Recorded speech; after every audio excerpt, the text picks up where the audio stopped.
Chapter 1826. Qin Yiru had rushed over because Xiao Yunju's mother had returned from recuperation overseas and was now staying at Gu Yunjian's house. The villa Ce bought was only a few minutes' walk away from Gu Yunjian's house, so Qin Yiru had hurried over to tell Yun Jian about it. After all, it was Yun Jian who brought Xiao Yunju back then. Qin Yiru knocked on the door twice and could not help muttering, "Where did Xiao Jian and Ai go? The house is locked. They should be inside." Inside the house, the heavy atmosphere was still swirling in the air. Ce had pinned Yun Jian against the door and placed a slender hand on the back of Yun Jian's head to prevent it from hurting when it was knocked against the door. Ce, who felt shameless, kissed her with his lips, looking like he would not let go until she buttoned his shirt. Worse still, Qin Yiru was still outside the house. Yun Jian's mouth was gagged by Ce, but she could only grope her way to Ce's chest. Yun Jian could push Ce away with brute force and he would not retaliate, but she did not want him to be hurt, so she could only button Ce's shirt with a blush on her face from Qin Yiru, who was outside the door. Yun Jian had only buttoned his shirt for Ce just now. Since she was kissed by Ce, she could not see where her hand was going. Perhaps it was because Ce was gripping her mouth. She could not find the right spot with her outstretched hand. As slaying god, she could slit the throat with a single slash, and her hacking skills were the best in the world. As the goddess of sorcerer, she had ruled Yulong mainland for thousands of years and had once slain the gods of deity continent. She was regarded as an object of reverence and worship by the world. However, as his woman, she was at a loss. Yun Jian had only wanted to reach for the bottom button of his white shirt, but her head was held steady, so she could only grope blindly. Mama Qin, Jie and Ce, Gij must be in the house. Xiao Zhu told me to tell you. Duan Li's sharp voice came from the staircase outside the house. Yun Jian and Ce, who were in the house, heard it loud and clear. Duan Li's voice sounded particularly frightening. Her hand slipped from the bottom of Ce's shirt as if she was caught doing something naughty, and her right hand accidentally touched something indescribable. It was scalding and warm. Unable to react in time, Yun Jian clenched her fists a few times. What was it? Soft and soft? Hard and hard? So big that she could not wrap her hand around it? Was it a gun he was hiding on him? Yun Jian blinked. She could clearly feel the change in Ce's expression. As she thought about it, Ce suddenly stopped kissing her and grabbed her hand that was under him. Panting, he went to Yun Jian's ear and whispered to Yun Jian in a volume that only the two of them could hear. "Xiao Jian, are you playing with fire?" She actually held his. If Qin Yiru and Duan Li, who were standing outside the door, were not here, he would have tossed her onto the bed right now. It was only then that Yun Jian realized what she was grabbing and blushed. Yun Jian was about to speak softly. Ce suddenly went to her ear and bit it softly, his warm breath blowing against her ear or neck. Yun Jian shuddered. Outside the house, Qin Yiru waited for a while, but no one came out. Her first reaction was that something had happened to Xiao Jian and Ai. Qin Yiru quickly ran to get the spare key. Just as she was about to open the door, she saw Yun Jian walked out of the room drowsily and glanced at Qin Yiru, asking, "Mom, we just fell asleep. Is there anything you need?" "I thought something happened to you guys in the house. Xiao Zhu's mother is back. She's over there now. Do you want to go and take a look?" Qin Yiru breathed a sigh of relief. There were news reports about family members staying silent in their own bedrooms, only to find a corpse in front of them the next day when they opened the door. Death by electrocution, suffocation, and so on. It was inevitable that Qin Yiru was worried. "I'll go take a look." Yun Jian's cheeks were as red as a monkey's butt. Pretending that Ce was asleep, she walked out of the house and closed the door, not letting Ce out. She didn't even dare to imagine what had happened just now. Chapter 1827. Xiao Yunju's biological mother in this life was called Yun Hailan. Yun Hailan was stabbed in the stomach by Brother Niu, who was collecting protection fees. Yun Hailan almost died back then and was sent abroad by Yun Jian. She had been recuperating in the hospital for close to a year and was finally back now. Like Qin Yiru, Yun Hailan was a woman with a hard life, so when she saw her, she felt like she was seeing herself and was very courteous. When Yun Jian went to Gu Yunjian's house and saw Yun Hailan nearly knelt to Yun Jian. If it were not for Yun Jian back then, she would probably have died because she did not have the money to get her injuries treated. How could she have fully recovered today? In the end, It was Qin Yiru who stopped Yun Hailan, who was about to kneel. Xiao Zhu is an obedient and sensible child. We haven't spent much time together, but we're like a family. You're Xiao Zhu's mother. We're a family from now on.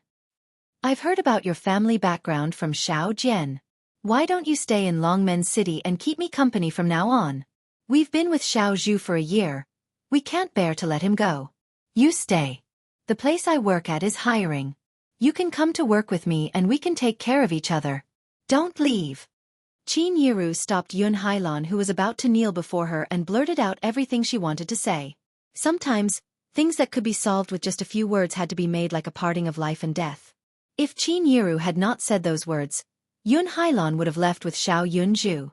After all, she was embarrassed to stay here. However, what Qin Yiru said made Yun Hailan waver.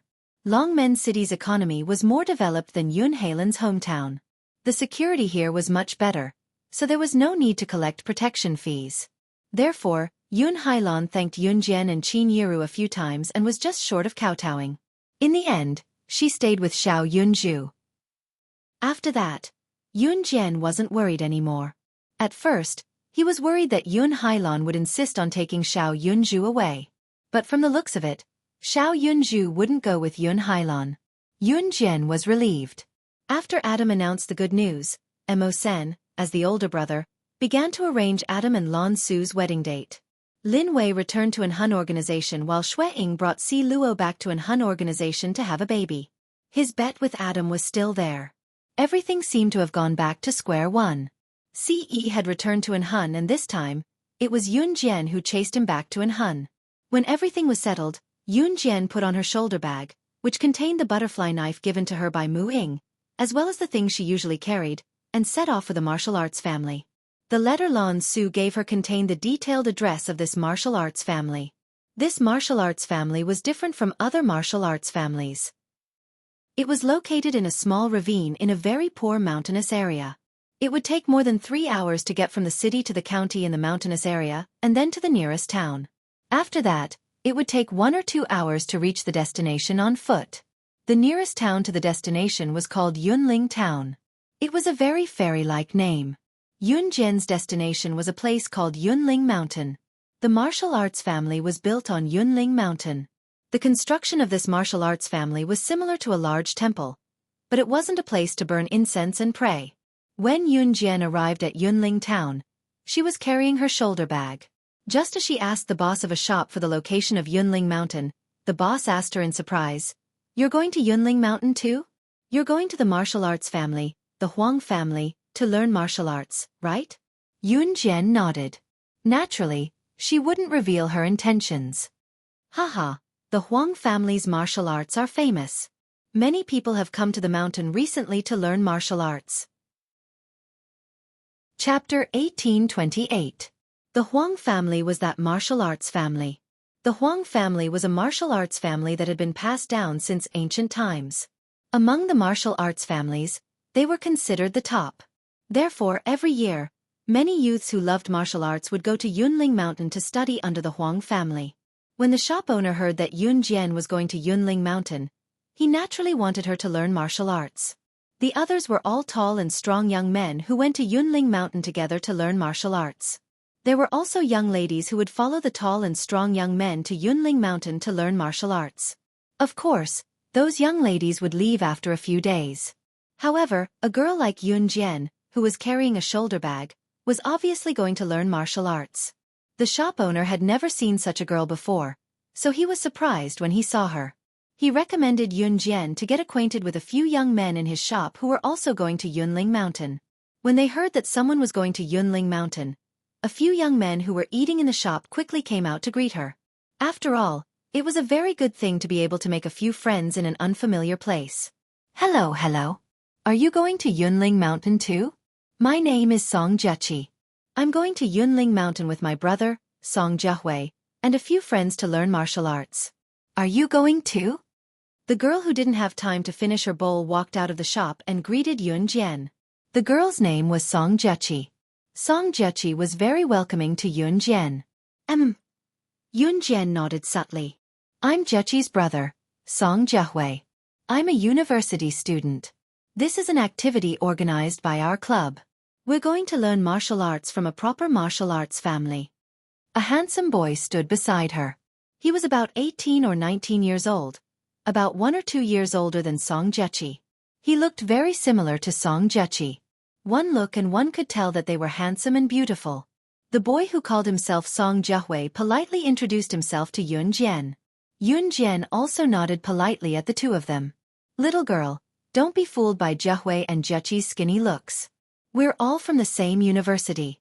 In our martial arts club, one of them is the president and the other is the vice president. They're very strong. Most of the boys in the school are no match for them. Another boy walked out of the shop. This boy had dyed his hair yellow. He looked like a local ruffian, but he was quite easygoing. He didn't feel like a hooligan at all. After introducing Song Jechi and Song Jehui, the boy stuck out his tongue at Yun Jian and introduced himself. My name is Lin Xiang. I'm in the same university as them. I'm a member of the martial arts club. According to Song Jechi, there were 5 members of their martial arts club. Other than Song Jechi, the other 4 were boys. These people were very friendly, and Yun Jian didn't know the way, so she went with them. Song Jechi and the others hadn't finished their wontons yet, so Yun Jian also walked into the store and sat at a table. In addition to Song Jechi and the other 4, there were 3 other people who were planning to go up the mountain with them. These 3 people were slightly older than Song Jechi's group. They were all in their 20s. There were 2 men and 1 woman. These 2 men were quite friendly. They introduced themselves to Yun Jian. Their names were Gong Yiba and Ma Chenggong. However, the woman in her 20s wasn't particularly good-looking. She was only about 1.52 meters tall, but she weighed 120 kilograms. She didn't even bother to stand up. When Yun Jian walked in just now, this woman glanced at Yun Jian with a strange look. Then she buried her head and ate her wontons. After eating the wontons in her bowl, this woman knocked her chopsticks on her bowl and chopsticks. She looked up at Yun Jian and asked in a strange tone. Chapter 1829. Adolescent girls were more or less rebellious. If they weren't rebellious, it would be unscientific. The woman who spoke was called Wang Gonggong. Wang Gonggong didn't look very good. Her nose was a little flat, but her face was covered with thick makeup. She looked like a typical gangster. Wang Gonggong, Gong Yiba, and Ma Chenggong were all university students. However, they were in their 4th year and were obviously a few years older than Song Jechi and the rest. Wang Gonggong was a typical gangster among the female students. She smoked, drank, and went out to play with men. She didn't go back to the dormitory during university curfew. She fell in love and acted like a lady in front of boys. Although Wang Gonggong was ugly and had a bad figure, there were always some boys who were willing to date her when she mingled in society. Wang Gonggong was a quiet girl, but she didn't give any face when she spoke. Of course, this silence was also an act. As long as she was in front of a handsome boy, she would immediately change her tune and act coquettishly. Gong Yiba and Ma Chenggong weren't the boys Wang Gonggong liked, so she couldn't be bothered to pretend. Wang Gonggong said right away that Yun Jian had come to such a place alone because she had fallen out of love. Because a girl like her wouldn't think that Yun Jian was a capable person. Hey, what do you mean by that? Can't she come here alone to learn the profound martial arts of our country? Why do you make it sound like a girl can only come out alone when she's heartbroken? The first person who was unhappy with Wang Gonggong's words was Song Jechi. Song Jechi shouted at Wang Gonggong. Can't I say it? I think she came here alone because she's heartbroken. Wang Gonggong glared at Song Jechi. Song Jechi was so angry that she almost flipped the table. In the end, Song Jehui calmed her down.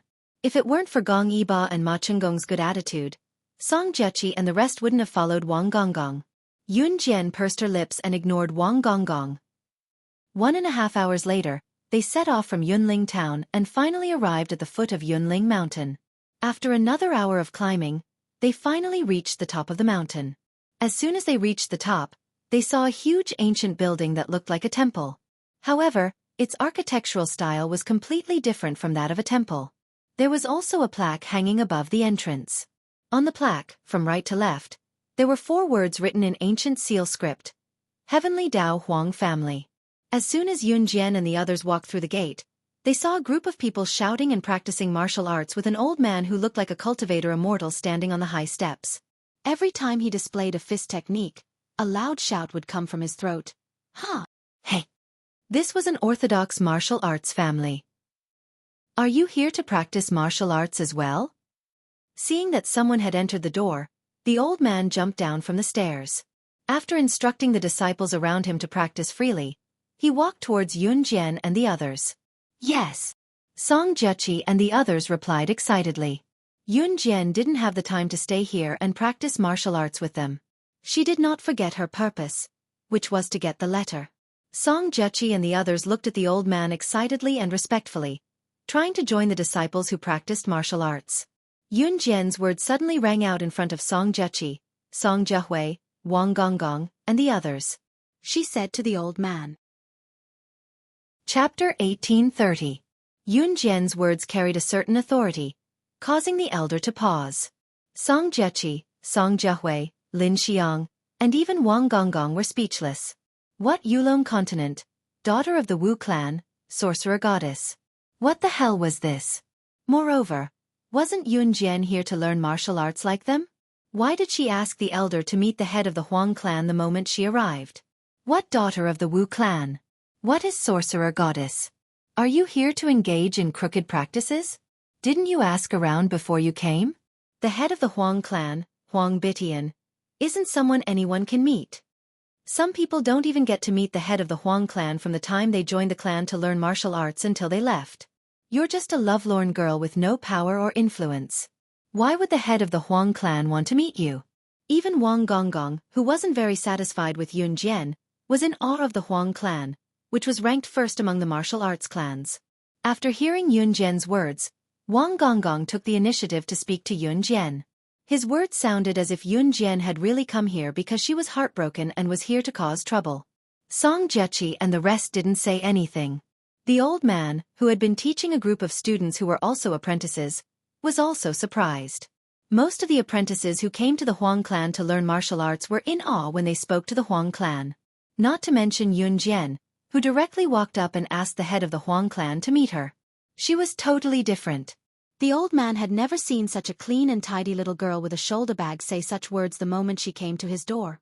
Obviously, the elder and the people around him didn't know about Yulong continent, much less the sorcerer clan. Of course, Yun Jian said this because she knew that the head of the Huang clan, Huang Bitian, must know about the existence of Yulong continent. Putting aside how many times the head of the sorcerer clan, Wu Lan, had sent people to the Huang clan to collect letters, but to no avail. Just based on the fact that Huang Bitian had saved his master's life and left him a letter, his master must have told Huang Bitian a thing or two. However, the old man in front of her didn't know that. When he saw Yun Jian open her mouth and ask to see the head of the Huang family, Huang Bitian, he was stunned for a moment, then quickly recovered. Is my Huang family's patriarch someone you can meet just because you want to? The old man immediately drooped his head with an unkind look on his face. Second uncle, what's wrong? Who made you unhappy? At this time, a young girl walked in through the door. She was about 16 or 17 years old and was quite pretty. After the young girl walked in, she circled around Yun Jian and asked the old man. She wanted to see your father as soon as she came up the mountain. Of course I won't agree, the old man said to the young girl. His tone was completely different from when he spoke to Yun Jian. His voice was much softer. Clearly to the old man, Yun Jian was purely here to cause trouble. The young girl who ran in was obviously the youngest daughter of the Huang family's patriarch, Huang Ling-er. You want to see my father? Why do you want to see my father? He's not fun. But if you want to see him, I can take you there. Huang Ling-er still had a childlike innocence. She turned to look at Yun Jian and said to Yun Jian with a smile. Ling-er, don't get involved. This matter has nothing to do with you. The old man pushed Huang Ling-er away and continued to shout at Yun Jian. If you're here to practice martial arts in my Huang family, then my Huang family welcomes you. But if you're here to cause trouble, then don't blame me, Huang Bihai, for ruthlessly driving you out of my Huang family. Before the old man, Huang Bihai, finished speaking, he suddenly saw 3 young girls in black coming in through the door. These 3 young girls in black were extremely beautiful. Their appearance was second only to Yun Jian, but they attracted the attention of everyone present. When the old man, Huang Bihai, saw the three young girls in black, his expression changed. His elder brother, Huang Bitian, the patriarch of the Huang family, had once told him that these young girls in black came from a family in a mysterious region. The people there had the ability to destroy the world. So they must not be provoked. Therefore, when Huang Bihai was about to bow to the three young girls in black in front of everyone, a voice suddenly rang out. Just when everyone saw Huang Bihai being so respectful to the three young girls in black, their hearts were filled with endless questions. They saw Yun Jian turn slightly to the side. Her eyes flashed sharply, showing her side profile to the three young girls in black. The three young girls in black, who made Huang Bihai so respectful, moved their eyes when they saw Yun Jian. Then in front of Song Zheqi, Song Zhehui, Lin Xiang, Wang Gonggong, and everyone else present, the three young girls in black knelt down to Yun Jian directly. They bowed their heads respectfully and exclaimed. Chapter 1831. The three girls in black were from the sorcerer tribe of the Yulong continent. Yun Jian blinked. Of course, she knew why the three girls were here. The sorcerer tribe leader Wu Lan had sent people from the sorcerer tribe to the Huang family for a few letters. However, no matter how tempting the sorcerer tribe was, the Huang family leader Huang Bitian did not waver. The three girls must have been sent by Wu Lan to ask for the letters again. They just happened to bump into her this time. The three of them quickly knelt down and bowed. She. Why are they kneeling to her? Wang Gonggong's eyes turned to Yun Jian without blinking. Her pupils constricted slightly. Wang Gonggong did not hate Yun Jian very much. She did not want Yun Jian to die either. What she said before sounded like she was targeting Yun Jian. However, Wang Gonggong had a habit of picking on people. Yun Jian, why are they kneeling to you? Wang Gonggong was not the only one surprised. Even Song Zheqi and Song Zhehui were shocked. Surprise flashed across everyone's faces. This is not the feudal society of the ancient times. Everyone is equal. Where is your dignity? Could it be that she threatened you? Get up. Wang Gonggong was a very mysterious person. When she was in a good mood, she was nice to everyone. When she was in a bad mood, she was not nice to anyone. Seeing the three girls in black kneeling in front of Yun Jian and bowing to Yun Jian with the etiquette of the Yulong continent, she could not take it anymore. Or maybe the three girls in black were too mysterious. People were all cheap. If someone acted like they did not want to talk to you and did not take you seriously, you would think that this person was good and want to get close to her. Wang Gonggong felt that the three black-clothed girls were quite mysterious, so he wanted to make friends with them and tried to pull them over. However, when Wang Gonggong reached out her hand, one of the three girls in black pushed her away and ignored Wang Gonggong. You don't have to kneel here. After Wang Gonggong was pushed away by one of the three black-clothed girls, Yun Jian's voice rang out. Hearing this, the three girls in black who had ignored Wang Gonggong immediately stood up and retreated to the side. This degree of obedience was in stark contrast to his action of pushing Wang Gonggong away. Wang Gonggong's face instantly darkened. Second uncle, look, this sister looks like a good person. I'll go call my dad. When Huang Linger saw this, she turned her head and winked at Huang Bihai. She then turned around and walked towards her father's residence. Linger! Huang Bihai simply couldn't stop this naughty girl. By the time he shouted, Huang Linger had already walked far away. After a while, Huang Linger brought over a man in his 50s. He was wearing a righteous martial arts uniform and had short hair. He was about to enter his old age. This person was the head of the Huang family, Huang Bitian. Dad, it's this sister. Huang Linger led Huang Bitian to Yun Jian. She leaned forward mischievously and stuck out her tongue at everyone. Then she pointed at Yun Jian. It was apparent that Huang Bitian had heard about Yun Jian from Huang Linger before he came. Coupled with the presence of the three witches, Huang Bitian had basically determined Yun Jian's identity. He looked at Yun Jian and frowned. You're the disciple of expert Bailey? The witch tribes. Witch god? Bailey was a surname. The expert Bailey that Huang Bitian mentioned was her teacher. Yun Jian nodded. You can say that. If it wasn't for him, I wouldn't have learned all of this. Then I can't give you the letter. Huang Bitian frowned and refused. In the eyes of everyone present, Huang Bitian was a supreme existence. The head of the Huang family. The head of the Huang family, which was ranked first among the martial arts families. Huang Bitian directly rejected Yun Jian. No one was surprised. However, they all thought that Yun Jian would definitely beg Huang Bitian for what she wanted. She seemed to be begging Huang Bitian for the letter. Just when everyone thought that Yun Jian would beg Huang Bitian to give her the letter, Yun Jian's eyes flashed with a murderous intent. Standing in front of everyone, her petite figure refracted the words that made everyone present unable to help but submit to her. In the next second, she flipped her hands and 2 butterfly knives appeared in her hands, one on each side. The blades reflected the sunlight, and the light from the knives blinded everyone's eyes. They couldn't help but squint. When everyone opened their eyes to look at her, they heard her cold words suddenly ring out. Chapter 1832. She had to get this letter.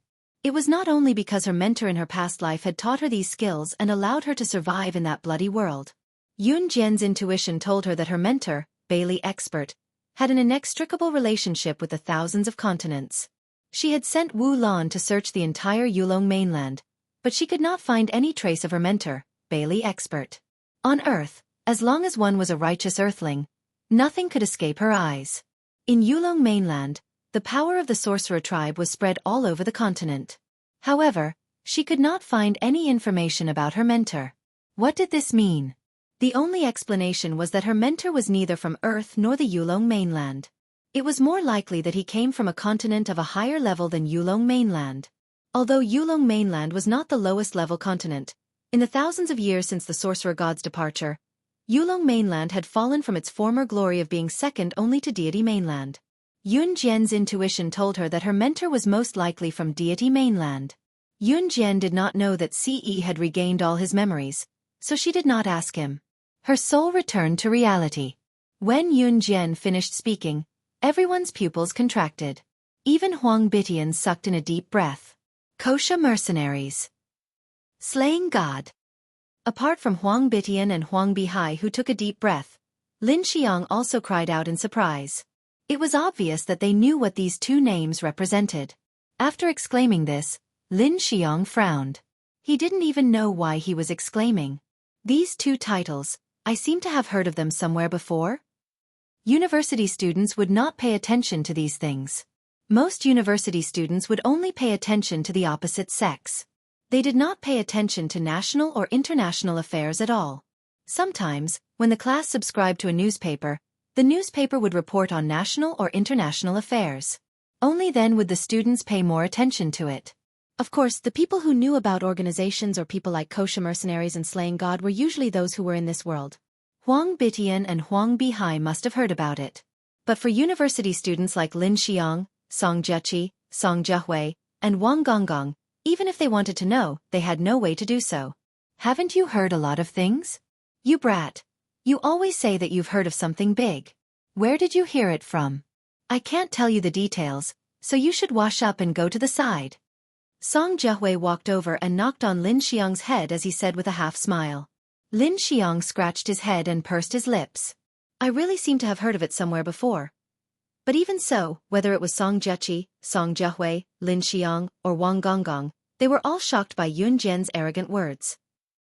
Perhaps Yun Jian's tone was too arrogant? Or perhaps it was because the titles of kosher mercenaries and slaying gods sounded domineering. When they turned to look at Huang Bitian and Huang Bihai's reaction, they saw their eyes widen.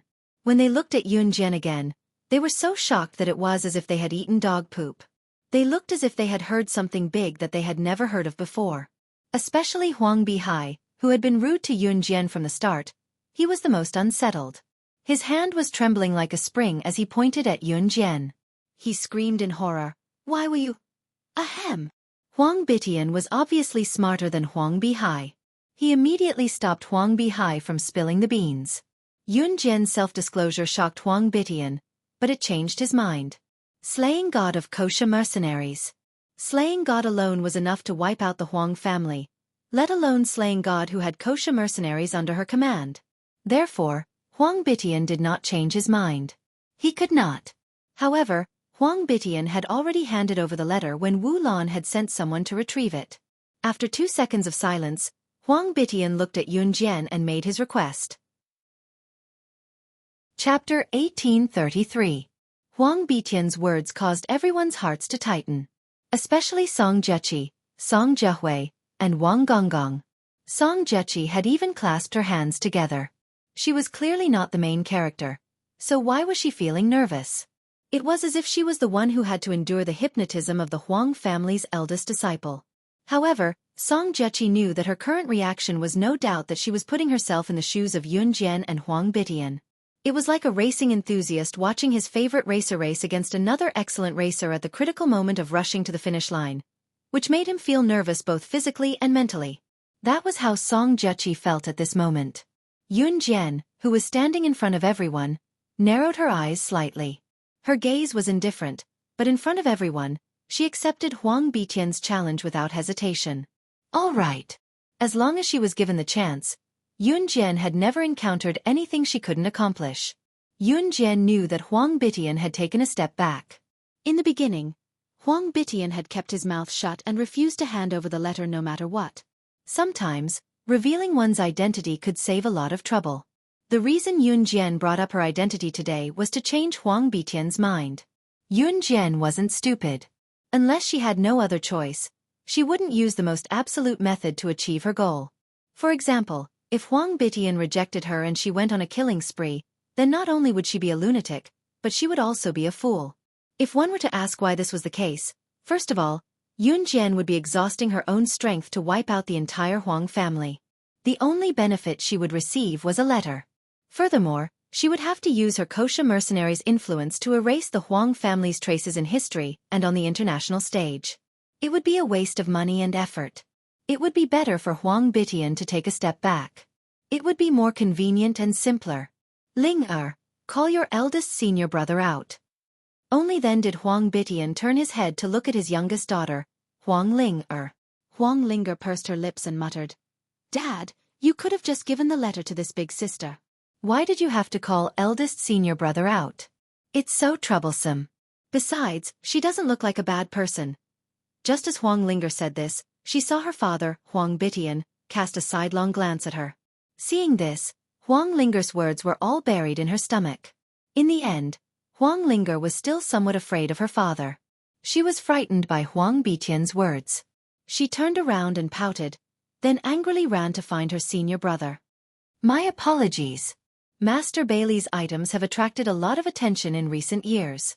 Many people have pretended to be Master Bailey's disciples and wanted to get them from me. So, please forgive me." After Huang Ling ran off to find her eldest senior brother, Huang Bitian turned his head and cupped his fists towards Yun Jian to express his apology. "It's fine," Yun Jian replied. Naturally, this was not a problem for her. Hypnotism was indeed her teacher's ultimate skill.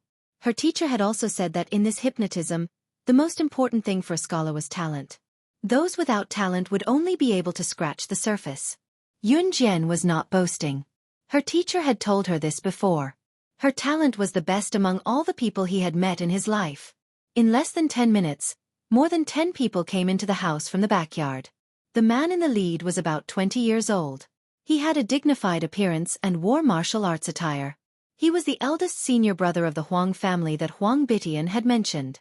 The group of people beside the eldest senior brother of the Huang family consisted of both men and women. However, all of them wore proper martial arts attire. Clearly, these people were different from those who came to the mountain to learn martial arts. Chapter 1834. The orthodox successor of the Huang family's martial arts was led by this dignified man in his 20s. The group of people behind him were all successors of the Huang family. Apart from the Huang family eldest senior brother, any disciple that the Huang family head, Huang Bitian, took in would be included in the ranking. Huang Bitian's eldest disciple was this eldest senior brother. His second disciple was everyone's second senior brother, the second junior brother of his eldest disciple. In order of seniority, Huang Ling was Huang Bitian's daughter and his youngest disciple. Thus, she was the junior sister of these people. The ranking of orthodox martial arts families was indeed complicated. Those who were not in the circle would be confused by this complicated relationship. In short, there was one thing to remember. Wushu was the orthodox unique skill of an aristocratic family. The disciples of the head of the aristocratic family were the ones who were ranked among the senior brothers, junior brothers, sisters, and junior sisters. They were different from those who came to learn from Huang Bihai like Song Jiaqi and the others. It was not only in terms of martial arts that the aristocratic families only passed down to their own members. They only taught some simple martial arts to outsiders. In terms of physical strength and endurance, the orthodox disciples of the Huang family started learning martial arts from a young age. As for people like Song Jiaqi who came to learn martial arts by themselves, some of them would leave after a few days or a few months. Their perseverance was definitely not as good as the orthodox disciples of the aristocratic families, who started practicing martial arts from a young age. Master! The dozen or so people led by the Huang family eldest senior brother walked up to Huang Bitian and used the most standard martial arts hand gesture to bow to him. Huang Bitian nodded and waved his hand. Master, why did you call us out? Eldest senior brother of the Huang family asked. The Huang family eldest senior brother was called Huang Yiqing. This was not the Huang family eldest senior brother's real name. After the disciples of the Huang family became Huang Bitian's disciples, they were given names. According to the order, the men were called Huang Yiqing, Huang Erqing. The women were called Huang Yihong, Huang Erhong. These names were not particularly pleasant to the ears, but Huang Bitian felt comfortable using them. Of course, the Huang family eldest senior brother was already one, so the women were not named Huang Yihong. Huang Bitian's youngest daughter, Huang Ling'er, was an exception. I only called your eldest senior brother. Why did you call out the other senior brothers and sisters? Huang Bitian glanced at Huang Ling'er from the corner of his eyes.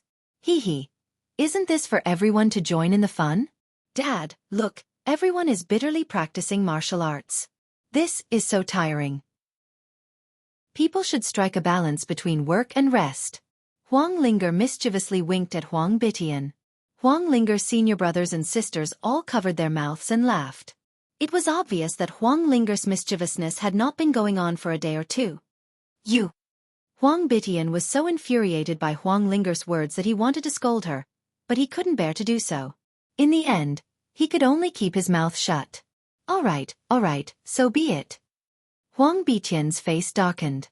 In the end, he introduced Yun Jian to Huang Yiqing and asked Huang Yiqing to hypnotize Yun Jian. If she can withstand your hypnosis technique, then she must be the disciple of Bailey Genren. Huang Bitian finished speaking and added another sentence. Yes. Huang Yiqing was very obedient. He only turned his head to look at Yun Jian, and did not show any other expression. The Huang family eldest senior brother, Huang Yiqing, was a dignified and upright man. His face was unforgettable. Her? She's Bailey Genren's disciple? Master, I don't think there's even a need to try. Who is eldest senior brother? Don't you know how strong he is?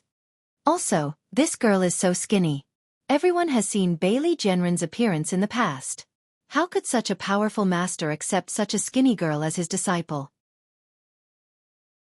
Chapter 1835. The girl who spoke up was one of Huang Ling'er's senior sisters and Huang Bitian's disciple. Because she was ranked 9th among all the senior brothers and junior sisters, she was called Huang Jiuhong. As Huang Jiuhong spoke, she glanced at Yun Jian. From her expression, it seemed that she didn't like Yun Jian very much. Unlike Wang Gonggong, who didn't like Yun Jian, Wang Gonggong didn't have any bad feelings towards Yun Jian. At least, he didn't want to kill Yun Jian. Huang Jiuhong also didn't have any bad intentions towards Yun Jian. Ordinary people didn't encounter many things and wouldn't be envied by girls. That was because they themselves were existences that didn't shine. If a person didn't exist, they would be automatically ignored by others. But a shining figure like Yun Jian was a piece of gold no matter where she went. As long as it was gold, it would always attract attention. Huang Jiuhong only looked down on Yun Jian because she thought she could defeat her most admired eldest senior brother. How many people had her eldest senior brother use the hypnosis technique taught by Master Bailey? How many people had fled because of her eldest senior brother's hypnosis technique? Why did Yun Jian think she could compare to her eldest senior brother? Jiuhong backed down. What did Master teach you not to look down on others? Even Huang Bitian himself thought that Yun Jian definitely couldn't compare to his eldest senior disciple. But Huang Bitian was a good person. He gave face to everyone. Some people would stand in front of you and look down on you, mocking and ridiculing you. Some people would look down on you, but would give you face. When comparing the two, the latter would naturally be better. When Huang Jiuhong heard Huang Bitian's words, she curled her lips and muttered to herself, "What's wrong with you? You don't have any skills to begin with, and you don't allow people to talk about you? Humph. Then just wait and see. Watch my eldest senior brother beat you up." Once Huang Jiuhong gave the order, Huang Yiqing stepped forward and began hypnotizing Yun Jian in front of everyone, as per his master's order. Yun Jian could tell that Huang Yiqing's hypnotism was the most rudimentary and low-level technique he had ever learned. Perhaps this kind of hypnotism could be used in front of other people for a while, but in front of professionals, it was not qualified at all. The eldest disciple of the Huang family, Huang Yiqing, who was standing in front of Yun Jian, took out a rope with a small ball hanging from it. He placed the small ball in front of Yun Jian and shook it twice. Then, he said in a delicate voice, "Close your eyes and open them again." These were all steps of hypnosis. Yun Jian did as she was told. Eldest senior brother is awesome. Let this overconfident girl know your strength. At this moment, Yun Jian heard Huang Jiuhong shout at Huang Yiqing. The surrounding people watched the scene with all their might. They were surrounded by people from all over the country who came here to learn martial arts.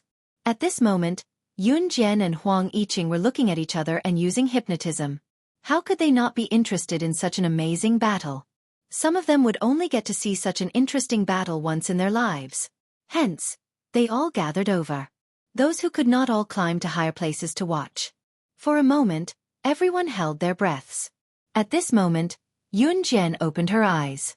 After Huang Jiuhong finished speaking, she suddenly said to Huang Yiqing, "Look, your junior sister is calling you."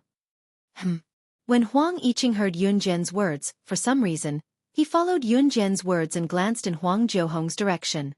The moment he came back to his senses, his eyes met with Yun Jian's eyes again. However, there was an unusual color in Yun Jian's eyes. In the next second, Huang Yiqing suddenly hugged his head as if he had seen something he did not want to see. In front of everyone, he hugged his head and squatted on the ground. When Huang Bitian and Huang Bihai saw this, their faces turned pale with fright. Everyone's faces changed in shock. She actually managed to hypnotize Yiqing. She managed to hypnotize Yiqing in such a short time. This power, I've only seen it from expert Bailey. Huang Bitian was so shocked that he cried out on the spot. The words Yun Jian said to Huang Yiqing just now was the turning point in the counter-hypnosis. After hearing Huang Bitian's words and seeing that the battle had ended before it even started, and that Yun Jian had managed to hypnotize Huang Yiqing instead, everyone present had the same expression on their faces. They were so shocked that they could not react for a long time. They just stared blankly at the beautiful girl. Chapter 1836. Perhaps no one had seen when Yun Jian had turned the tables and hypnotized Huang Yiqing. But in fact, from the moment Huang Yiqing asked her to close and open her eyes, she had already begun to hypnotize Huang Yiqing. As for Huang Yiqing's hypnotism, it had no effect on her at all. Later, she told Huang Yiqing that his junior apprentice sister was calling him. Everyone knew that hypnotism required many external factors to hypnotize someone. The process of hypnotism was also related to a person's willpower. By the time Huang Yiqing turned around, he was already affected by external factors. If Yun Jian hypnotized him directly, he would see the horrifying image in his mind. This was the reason why he hugged his head and squatted down to exclaim in shock. Huang Bitian had already guessed that Yun Jian was expert Bailey's disciple. Today, he had asked his eldest disciple to hypnotize Yun Jian to confirm that Yun Jian was expert Bailey's disciple. Secondly, it was just a formality. Never in his wildest dreams did he expect that Yun Jian's ability today was almost the same as Bailey Shou's back then. In fact, her talent in hypnotism was even higher than expert Bailey's. Huang Bitian opened his mouth several times, wanting to speak, but in the end, he swallowed his saliva and remained silent. "Master, this means that she really is expert Bailey's disciple?" Huang Jiuhong, who had been disdainful of Yun Jian, swallowed his saliva and licked his lips as he asked Huang Bitian in astonishment. Although they didn't know who Master Bailey was, Song Juqi, Wang Gonggong, and the others could guess that Master Bailey wasn't an ordinary person when they saw how respectful Huang Bitian and the others were when they mentioned his name. Was Yun Jian really expert Bailey's disciple? Everyone looked at Huang Bitian in unison, waiting for him to confirm it. In front of everyone, Huang Bitian nodded. Yes. However, Huang Bitian walked over to Yun Jian under Huang Jiuhong's shit-eating expression. He bowed deeply to Yun Jian and said, "I'm sorry for offending you in the past. Back then, I was fortunate enough to save Master Bailey. Master Bailey also helped my Huang clan to become one of the top martial arts families. Master Bailey's kindness to my Huang clan is far greater than the simple act of saving his life. Therefore, even though my Huang clan has been in a difficult situation all these years, I didn't open the letter that Master Bailey left for me, telling me to look for him if I was in trouble. Since you are the disciple of Master Bailey, I will give you this letter as promised." After Huang Bitian finished speaking, he turned around and returned to his residence to retrieve the letter. About 10 minutes later, Huang Bitian returned with a thick envelope in his hand. There were probably several layers of envelopes inside this envelope. The letter left behind by Bailey Zhao was at the innermost layer. From this, it could be seen how important this letter was to Huang Bitian. Once the envelope was handed to Yun Jian, the latter unwrapped the envelope in a few moves. "Is this the letter left behind by Master Bailey? Let us take a look. We've already opened it anyway." Huang Jiuhong quickly dispelled the awkward atmosphere. She walked over and was about to look at the envelope in Yun Jian's hand. Just as she looked over, Yun Jian dodged. Huang Jiuhong stomped her foot and pouted. In the end, Huang Bitian glared at her and she didn't say anything. Everyone watched as Yun Jian opened the envelope and took it out. When she saw the words on the envelope, her eyes lit up. Then, she seemed to be shocked by the words on the envelope. Seeing this, the surrounding group of people were somewhat curious. Even Huang Bitian was curious. Yun Jian was the kind of person who could remain calm even if the sky collapsed. Huang Bitian felt the same way about her. When he saw her shocked expression, he couldn't help but be even more surprised. In fact, Yun Jian wasn't just shocked. Her heart was in turmoil. However, she didn't show it on her face. Chapter 1837. Yun Jian was rarely surprised. However, whenever she was surprised, she would only appear slightly surprised on the surface. However, for someone like Yun Jian, who did not show her emotions on her face, a little surprise was enough to express the shock in her heart. The content of the letter was very simple. However, if one thought about it carefully, there was an inconceivable magical power to it. The content of the letter was as follows. "Sha, my little disciple, although we have not formally acknowledged each other as your master, please allow me to address you as such. Were you surprised when you saw this letter? Are you surprised that I knew that the person who opened the letter wasn't family head Huang, but you? Were there many doubts in your heart? All these years, I know your every move, including you as the sorcerer god. Heh, how is it? That brat divine lord did not mistreat you, did he? If that brat mistreated you, I will definitely teach him a lesson in the future. That brat has been pestering you ever since you were the sorcerer god. He is like a shadow. I have helped you to stop him several times. The next time we meet, you must treat me to 100 bottles of good wine. No, that brat divine lord should be the one to invite me. If that brat dares to not invite me, humph, let him hug his butt tightly. Don't let me catch him and give him 100 whips. Hee, all right, I know that you must have many doubts now. It is not appropriate for me to say too much in this letter. All right, my little disciple, I will not force you to say anything more. My good disciple, remember one thing. If you want to find me, go to the hunting academy. I will wait for you there." The way this letter was written was indeed her teacher's style. The handwriting was also written by her teacher, so there was no mistake. Yun Jian blinked. She was indeed surprised by the words in the letter. How did her teacher know that the person who received this letter was definitely her? Could it be that he had the ability to predict the future? Furthermore, he seemed to have known her when she was the sorcerer god in her previous life. He even knew Ce, who was the divine lord. Yun Jian had not recovered all her memories as the sorcerer god, so she could not find traces of her teacher. And her teacher actually wanted her to go to the hunting school to find him? Everything was premeditated. Even when he was slaying God in his past life, his master's appearance was something that was bound to happen. Or perhaps, all of this was just a coincidence? Yun Jian, there seems to be words at the back of the letter too. Song Juchi, who was standing in the distance, couldn't see the contents of the letter in Yun Jian's hand clearly.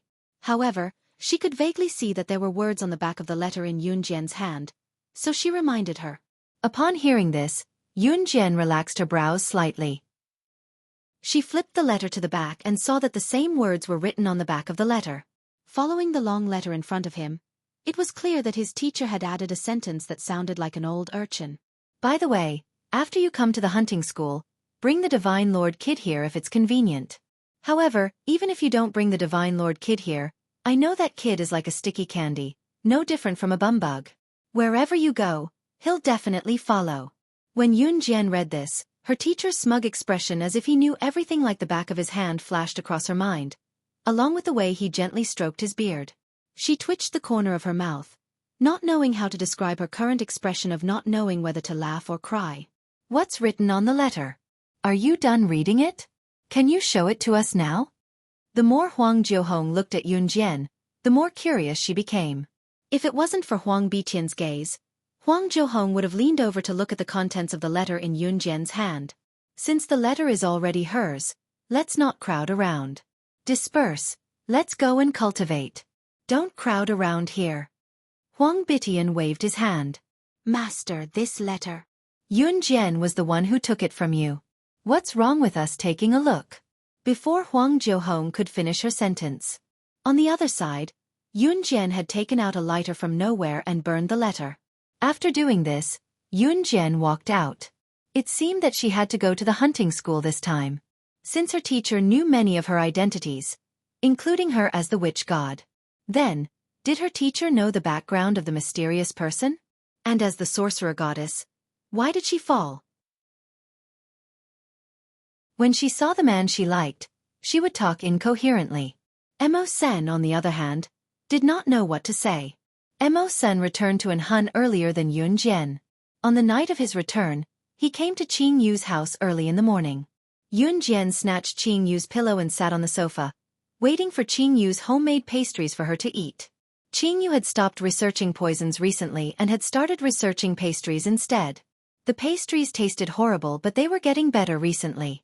When Qing Yu brought out the pastries she made herself, Gu Nianji pinched her nose without giving face. Ha!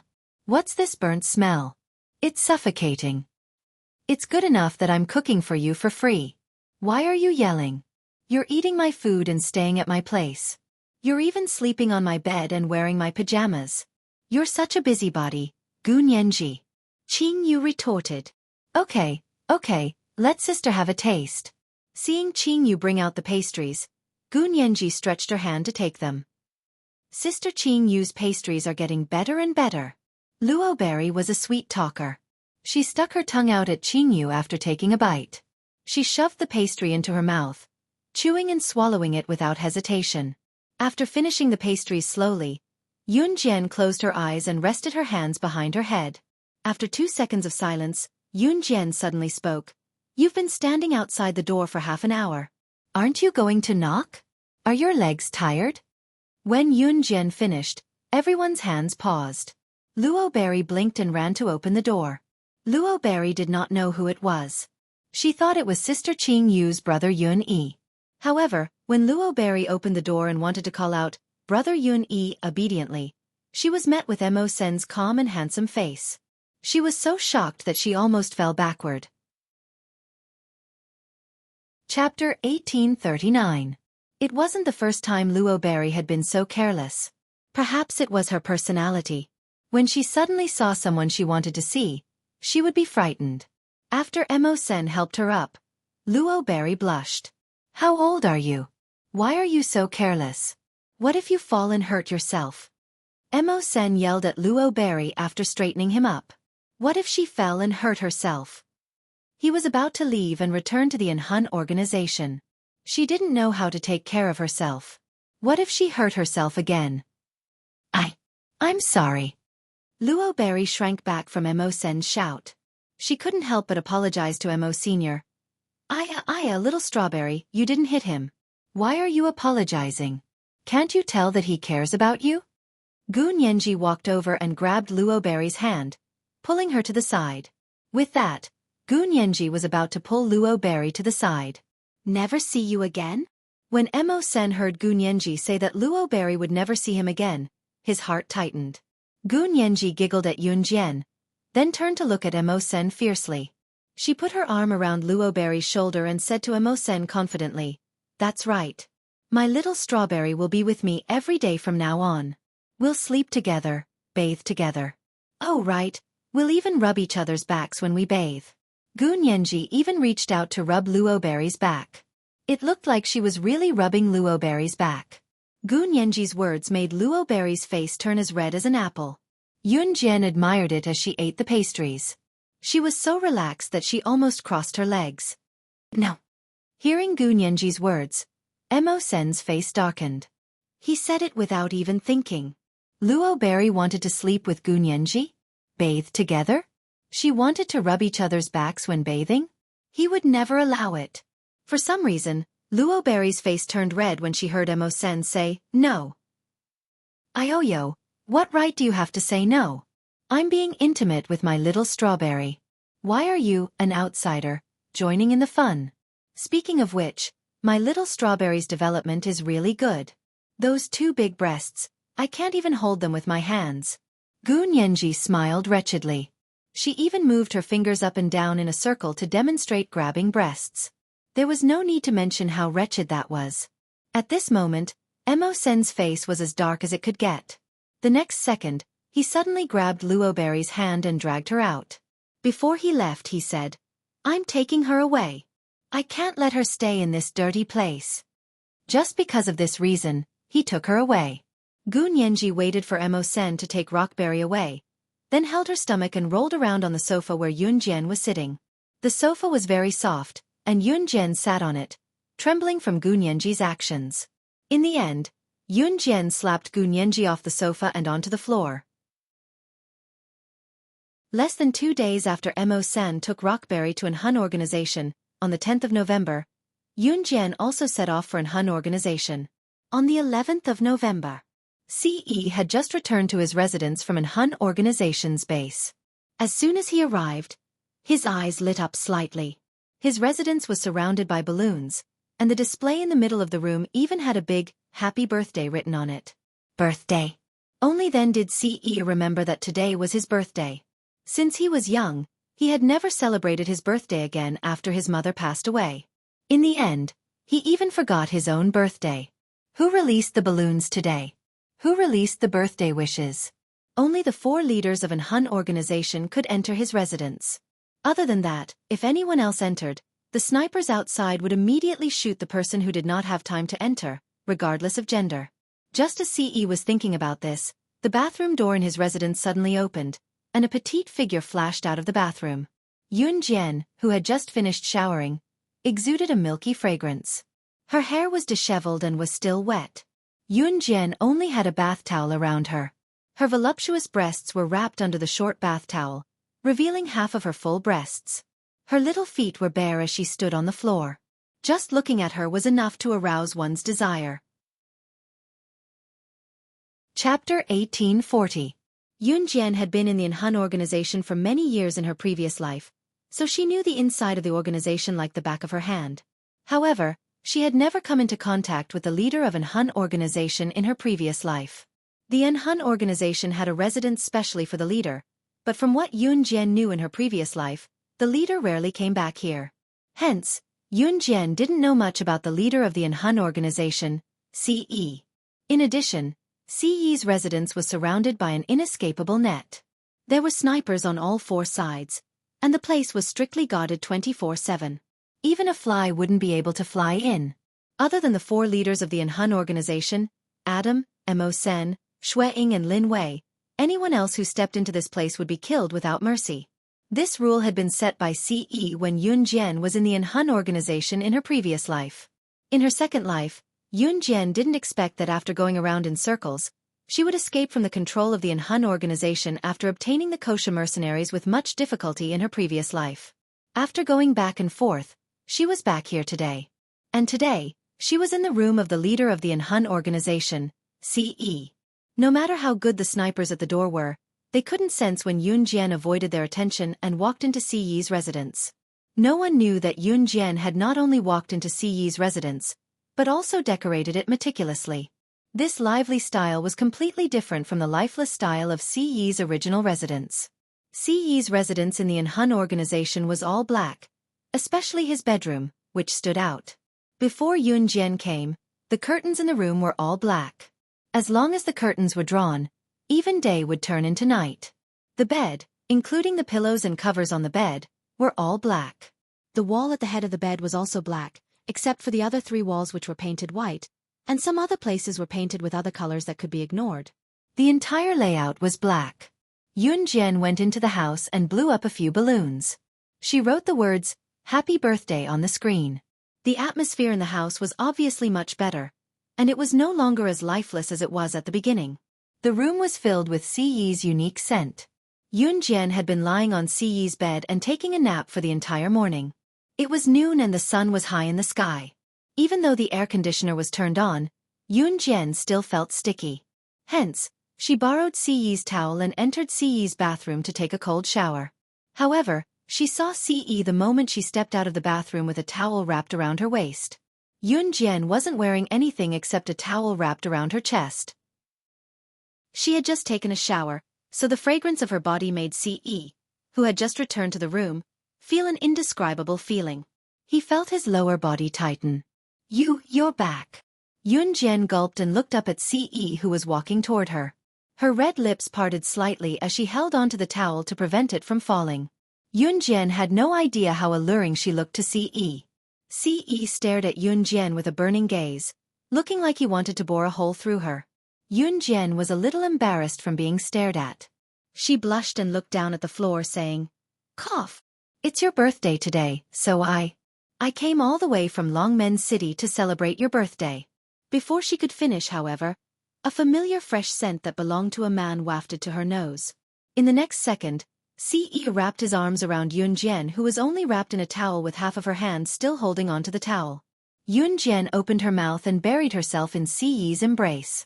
She was so embarrassed that she could not speak. Siyi's magnetic and rich male voice rang above her. There was a subtle hint of uncontrollable emotion in his voice that was different from before. "Xiao Jian, you're so beautiful."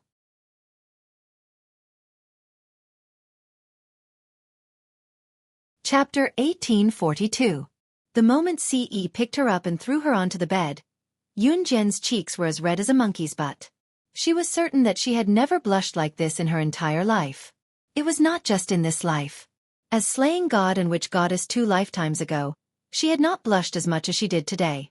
Ce tossed the towel far away and tossed Yun Jian gently onto the soft bed. Ce's eyes were glued to Yun Jian. Even when he took off his jacket and shirt and unbuckled his belt, his gaze did not leave her. Ce exposed his muscular chest and stared at Yun Jian before making his way to Yun Jian, who was placed on the bed. His pants were still on, but his eyes were fixed on Yun Jian, never moving away from the deep gaze that met hers. Ce, who could be sharp and ruthless to others without batting an eyelid, was now attracted to Yun Jian.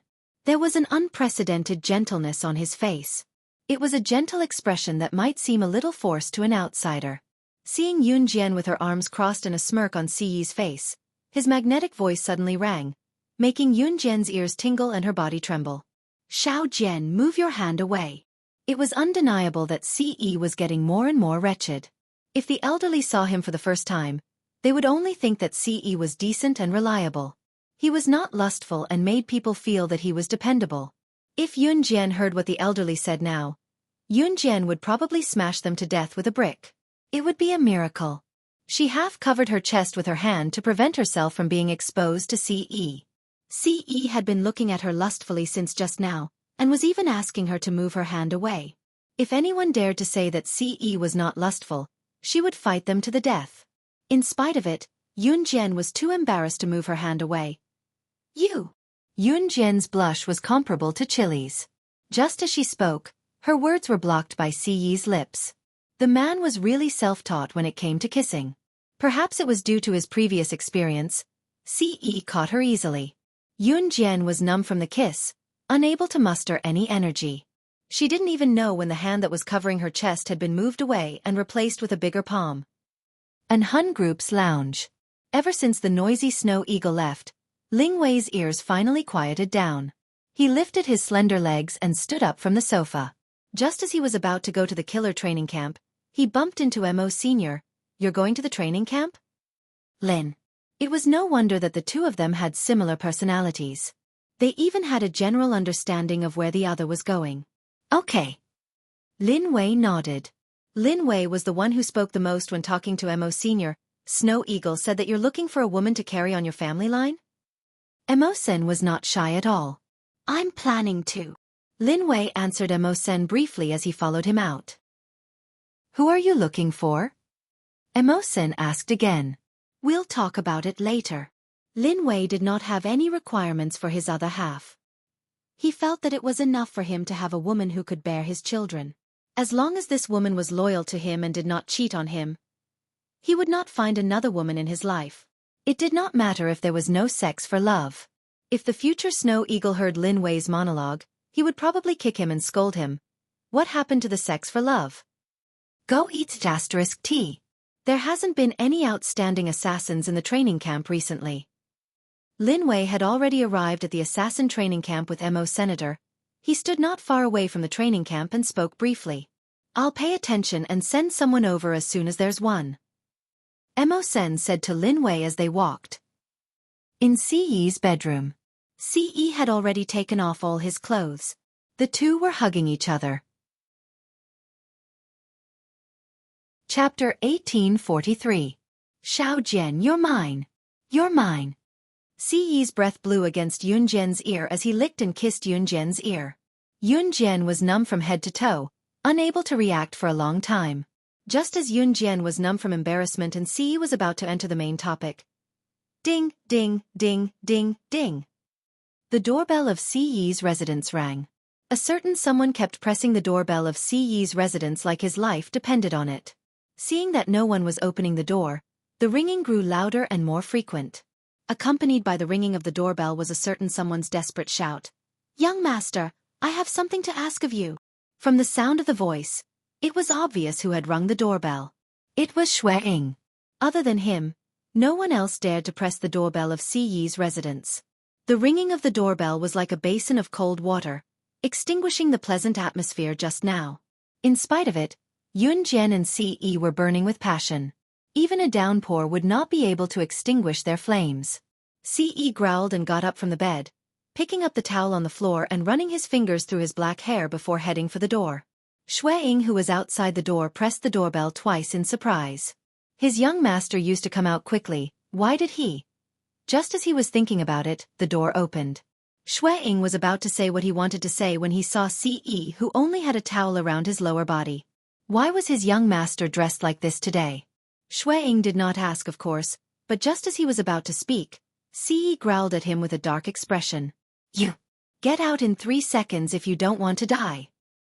His young master had never spoken in such a furious tone, but he had said it today. In addition, Xue Ying knew that his young master would only lose control of his emotions in front of one person in his life, and would only rage for that person. Xue Ying suddenly realized something. He was so scared that he quickly closed the door and ran away. Young master. I was wrong. I'll get out, I'll get out. Xue Ying ran like the wind, disappearing from the place in 3 seconds. Ce had the urge to strangle Xue Ying. Was it cold again today? Ce was so angry that he wanted to go back to his room to shoot Xue Ying. However, he scratched his black hair and went back to the room with a look of frustration. Yun Jian was no longer on the bed. Yun Jian had gone to the bathroom. Thinking about it, Ce was even more furious. If Xue Ying was here, he would choke him to death. It was then that Ce felt the room turn dark. The black curtains were suddenly closed by the remote control. His surroundings instantly turned pitch black, and no light could be seen from his 5 fingers. There was a sudden glint in Ce's eyes. Just as Ce did not know what was going on, a petite figure suddenly threw herself into his arms. Chapter 1844. If Yun Jian was asked to name the one thing she did not regret the most after her rebirth, she would definitely say it without hesitation. The one thing she did not regret the most was being reborn and meeting him. There was no girl who did not care about her chastity. But she was willing to give her best to him and never regret it. This was Yun Jian's wish as the sorcerer god. Whether it was her as the sorcerer god or Yun Jian, she did not regret meeting him or becoming his woman. Because she knew that she was not the only one who loved him. In his heart, She was something far more precious than his own life. Even if he had to sacrifice countless of his own lives in exchange for hers, he was willing. As long as she was fine. This was the wish of a divine lord. And a divine lord's life goal was not for anyone else, but for her. When the two of them were joined, Yunjian did not feel any pain because her heart did not hurt. Her heart was sweet and blissful. Although the pain of her first time was hard for Yunjian to accept, she was willing to do it for him. The wind was gentle and the sun was bright. Under the bright sky, it was a romantic afternoon. From 12:30 p.m. to 8:30 p.m., Ce did not let go of Yunjian. He enjoyed her beautiful body over and over again without stopping. What an Hun organization, what kosher mercenaries, what an Hun organization was busy with, everything was meaningless to Ce. Because in his heart, Yunjian was far more important than anything else. 8:30 p.m. After being tortured by Ce for the entire afternoon, Yunjian was paralyzed on the bed and could not move at all.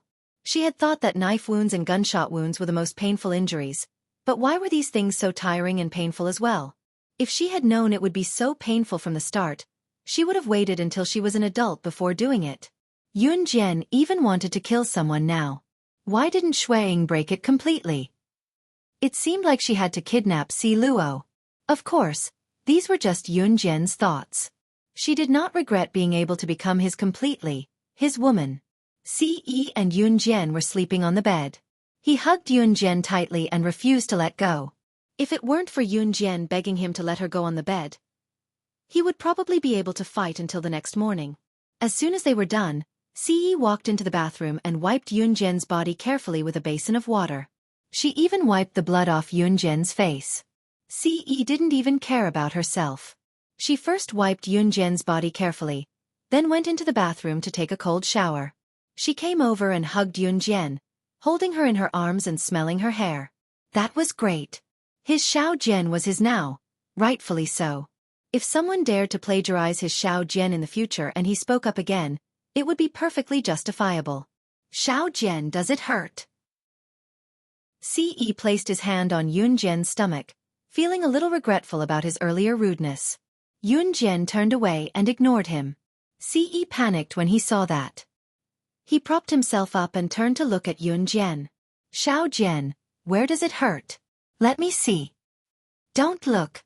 Yunjian suddenly folded her legs and turned around to show him her back. She couldn't possibly spread her legs for him to see where it hurt. Ce had no idea what was wrong with him as he hugged Yunjian and rubbed and blew on her. It was obvious how much he cherished Yunjian. If the 4 leaders of an Hun group saw Ce's act of showing weakness, they would probably yell, "This isn't our young master." Yunjian did not know what was wrong with her. Since when did her voice become like this? Yunjian patted her cheeks lightly and shook her head in disbelief. Once she thought of what he did to her just now, Yunjian's cheeks were redder than a red pepper. They actually did it. Cough, cough. Ring, ring, ring. At this moment, a phone rang. As if to prevent awkwardness, Yunjian reached for her phone on the bedside table. Suddenly, a hand went around her shoulder and took the phone before she did, placing it in her hand and telling her, "Don't move if it hurts. I'll do it." He would do everything. Ce looked a little like a pug trying to please its owner. Yunjian could not help smiling. She answered the call. It was Luo Mei, asking Yunjian to go out and play. Yunjian agreed. After she hung up, Ce's voice followed, "You're not allowed to go. You're still hurting." Wasn't she still hurting down there? I'm not hurting anymore. Yunjian suddenly felt shy. She pushed Ce away and quickly got up to put on her clothes. After Yunjian got up, Ce saw a red spot on the bed where Ce and her were having sex. Yunjian was halfway through putting on her clothes when she suddenly saw this. She walked over and wanted to pull off the sheets. Ce grabbed her hand. "What's wrong?" "I'm going to shower first." Yunjian blushed and did not dare to look at Ce. Chapter 1845. The bedsheet instantly became a priceless treasure in Ce's eyes. Yunjian could not out-talk Ce in the end. She wanted to pull the bedsheet when Ce was not paying attention, but the soreness between her legs numbed her and made her legs wobble. If it were not for her good stamina, Yun Jian would have knelt on the floor long ago. Yun Jian, however, turned to her side and fell toward the edge of the bed instead of kneeling. If a normal person was tortured by CE for 8 hours, they would probably not even be able to lift their legs. Yun Jian had just stood up to put on her clothes and take a few steps. She had only taken a few steps when the soreness in her thighs made her unable to stand up again. He had just gone at her for 8 hours. Yun Jian did not have any common sense, so she agreed to go out and play without hesitation, thinking that she could still walk. Now, however, her legs were numb. The lingering pain after the battle was not excruciating but soft. Yun Jian felt like her legs were like springs when she stood up, unable to move at all. She only managed to avoid falling on the floor by pouncing on the bed. Ce scooped Yun Jian up to his chest and pulled her into his embrace. "You're not allowed to go out today. You're not allowed to wash the bedsheet," Ce said domineeringly as he gripped her hand. His Xiao Jian wanted to run away the moment she became his woman? He would not allow it. "I've already made an appointment. I'll go out later," Yun Jian said, too shy to look at Ce's face. Ce, who had just had sex, was not satisfied yet. He had let her go earlier because he felt that she was tired. Now that he heard Yun Jian, however, Ce smirked. "Xiao Jian, you're not tired? Let's continue then." As he spoke, he turned and pinned Yun Jian on the bed. Yun Jian's words were shoved to the back of her head by Ce as well. Before she was forced to go 3 rounds, Yun Jian could only think of one word: beast. Soft and lingering moans could be heard continuously. It wasn't until 10:30 p.m. that Ce finally ended her assault. It was too late now. Yun Jian did not even have the strength to lift her hand, let alone look for the rockberry. Her legs were soft as if they didn't belong to her at all. Before continuing to do the deed, who told her that doing such a thing would consume so much energy? Arrived at an Hun organization on the 10th of November, Ce's hands which was on her hips. However, Yun Jian suddenly remembered that she had agreed to go out with Luo Berry at 8 o'clock. She was here. It was already past 10 o'clock. Was very gentlemanly to Luo Mei. She quickly picked up the phone and made a call. To stay alone. Beep, unlike Xue Ying, who forced Luo to stay in his 3 times. Yun Jian's eyes flickered when she heard Luo Mei's words. Call and said anxiously, she immediately found a ridiculous excuse and said to Luo Mei, "He didn't fall, did he? I accidentally fell and couldn't move, right? That's why I didn't so many times to explain, but you didn't pick up. This was the most ridiculous lie that Yun Jian had ever told." Rockberry's voice was heard. She didn't expect Luo Mei to believe her, but Ce pressed it down forcefully. "Are you in pain? Do you need me to come over and take a look? Have you seen a doctor? Wait for me, I'll be right there." Luo Mei panicked. She really thought that Yun Jian was injured, so she quickly spoke up. "I'm fine now. It's just a minor injury. You don't have to come over," Yun Jian said to Luo Mei with a hoarse voice. "Are you really fine?" Luo Mei asked worriedly. Yun Jian nodded. She wasn't really injured. If Luo Mei accompanied her to the hospital, the doctor would probably only say, "Young lady, don't overindulge in your desires at such a young age. Your voice is hoarse. Do you have a cold? You must have a good rest," Luo Berry added. At that, Yun Jian glared at Ce, who could not stop his hands from fondling her breasts, only to see the silent Ce flashing her an indulgent, handsome smile. Chapter 1846. Ce smirked, realizing that he was becoming more and more addicted to his Xiao Jian. Her entire body belonged to him. Every part of her body was in contact with his soul. Even her toes were not spared. Ce arched his handsome face and reached out to pull Yun Jian into his embrace. His hands moved up and down. Yun Jian patted Ce's hand twice, but Ce's eyes were fixed on her. In the end, she was too embarrassed to call Luo Mei while being touched by Ce, so she found an excuse to end the call. Yun Jian did not get out of bed for 3 days and 3 nights. Ce was like a beast that was about to starve to death now that he had tasted meat. It was the first time Yun Jian felt extreme soreness in her back. In spite of it, Yun Jian was still Yun Jian. Her stamina was incomparable to ordinary women. As they were heading to the hunting school on the 15th of November, Yun Jian stayed with Ce for a while longer. On the 14th of November, Yun Jian returned to Longmen City with Ce. Yun Jian was going to the hunting school for a year, so she returned to Longmen City today to visit her younger brother, Xiao Yunju, and the rest. Knowing that Yun Jian was going to the hunting school for a year, Ce did not say a word about it. In spite of it, Yun Jian knew that just like what her master had said, even if she did not bring him to the hunting school, He would go to the hunting school himself to look for her. The day before they went to the hunting school, Yunjian and Ce went to Wuning Elementary School where Xiao Yunju and Duanli studied. Wuning Elementary School was beautifying the school recently. Not only were the students beautifying their classrooms, the school was also building a flat cement road. After Xiao Yunju and Duanli were done with their tasks, they strode with their short legs toward where Yunjian and Ce were outside the school gate. Brother Ce, Sister Yunjian. Xiao Yunju and Duanli rushed into the arms of Ce and Yunjian respectively. Yunjian pinched Duanli's cheeks and grabbed her hand.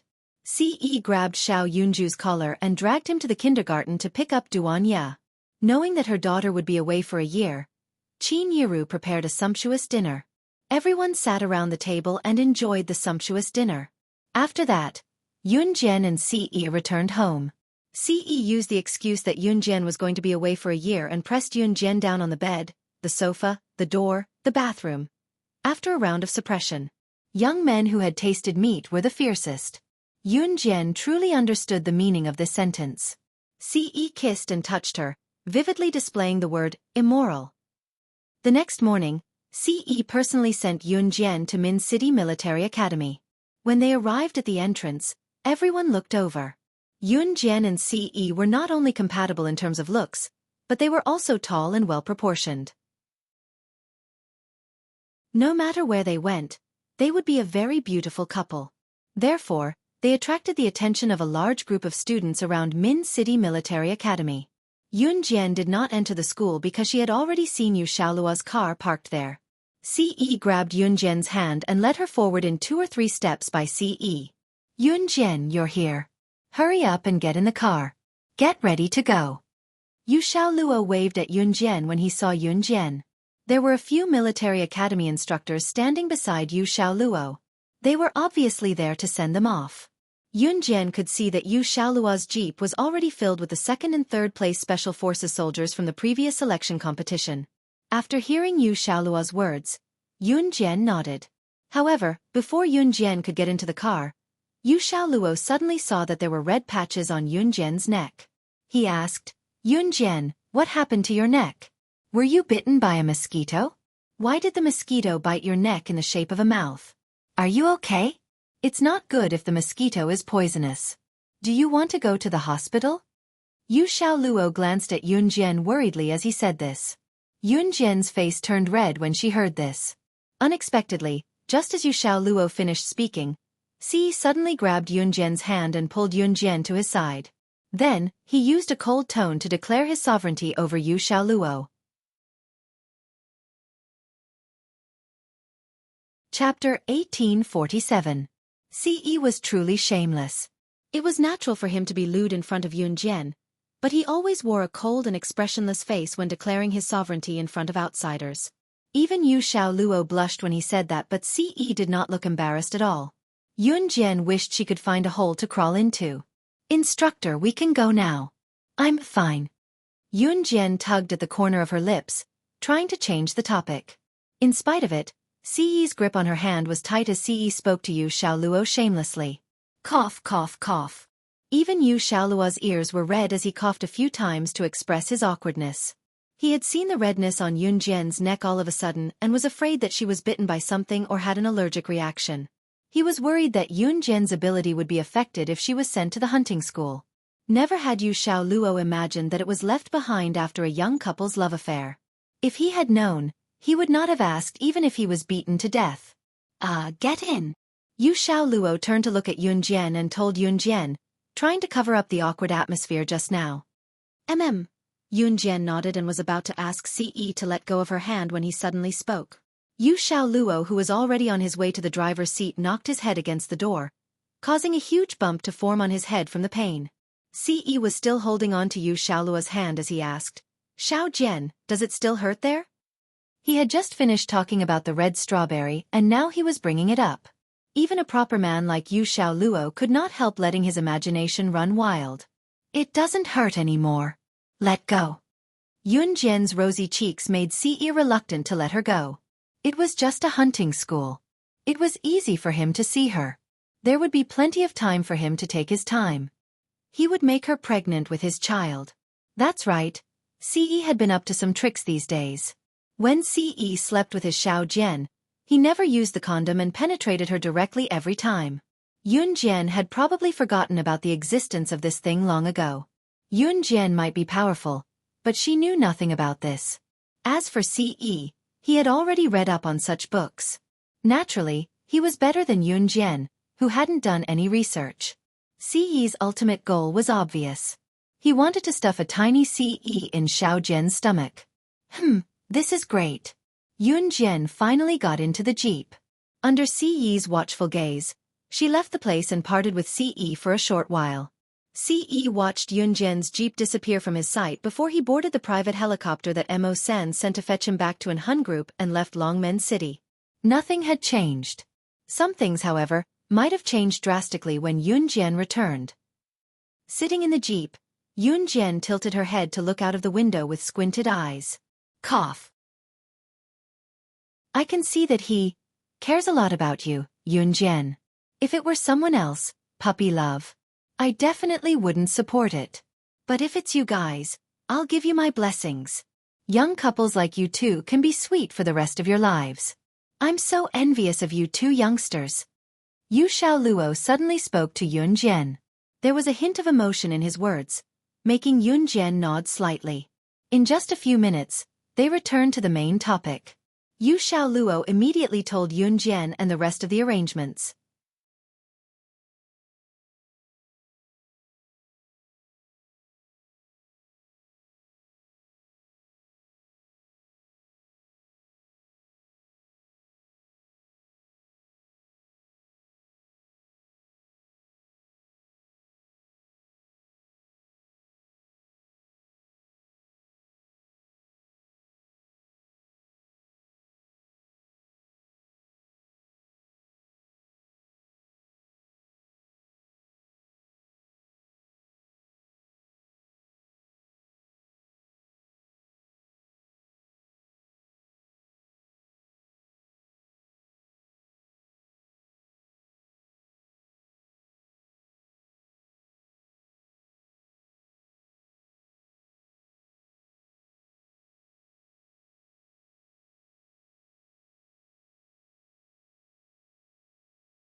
Chapter 1848.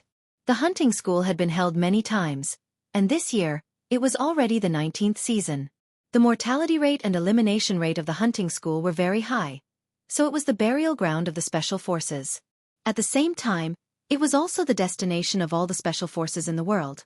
Anyone who graduated from the hunting school was top-notch in terms of strength and military rank. Today, Yun Jian and the rest were not going to the hunting school, but the only six-star hotel in the world, the Six-Star Empire Hotel in Brunei. The Six-Star Empire Hotel in Brunei was the only six-star hotel in the world. It was located in the city of Dubai in the United Arab Emirates. The Empire Hotel was located on the coast 40 minutes away from the airport. It was so large that it exceeded the standards of a hotel. There was a bowling alley, a badminton court, a golf course, a fitness center, a spa, and many other facilities. What was even more exaggerated was that there was a well-decorated theater in the hotel, which played the hottest movies every day. The six-star Empire Hotel in Brunei had a total area of more than 180 hectares. It was one of the largest resorts in the world. Here, the price of staying at an imperial hotel for a night was scarily low among the upper class. Only 100,000 yuan was needed to enjoy the imperial treatment. If ordinary people heard this, they might faint from shock. It was indeed expensive, but to the rich, this price was nothing. Moreover, they were staying in an imperial suite. After all, the imperial treatment was different from ordinary hotels. Here one could enjoy everything that one could enjoy outside. Beauty treatments, dramas, movies, you name it, you could find it here. Of course, the hunting school paid for the members who were about to participate in the hunting school's training. Therefore, after arranging for Yun Jian and the rest to stay here, Yu Xiaoluo returned to country Z. Because the elimination rate and death rate of the hunting school were very high, all the members were invited here. It was similar to the last sumptuous dinner before being beheaded in ancient times. After Yun Jian and the rest arrived, Yu Xiaoluo left. The three special forces representing country Z walked into the living room of the six-star Empire Hotel in Brunei. Just the living room alone was magnificent and luxurious. It was so luxurious that people did not dare to breathe. The two special forces soldiers who came with Yun Jian were above 40 years old. Therefore, Yun Jian looked a little younger with them. The two of them had obviously never stayed in such a luxurious place before, so when they walked into the hall, they didn't know where to stay.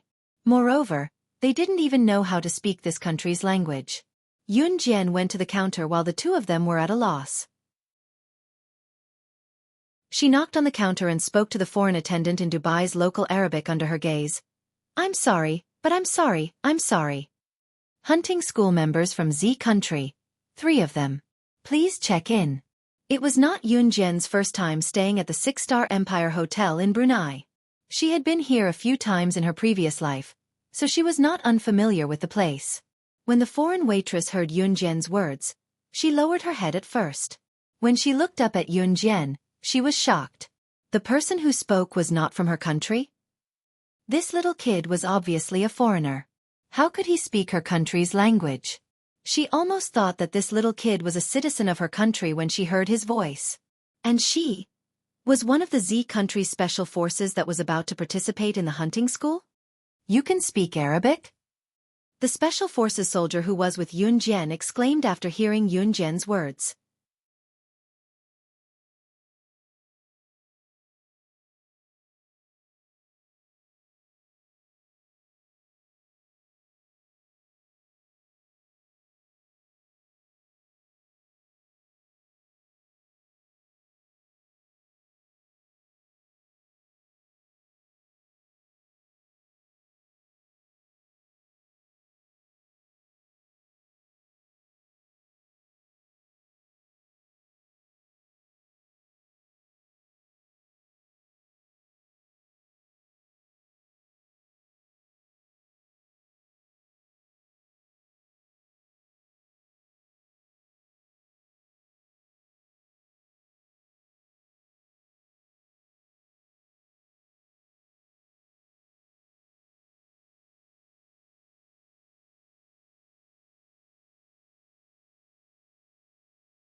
Chapter 1849.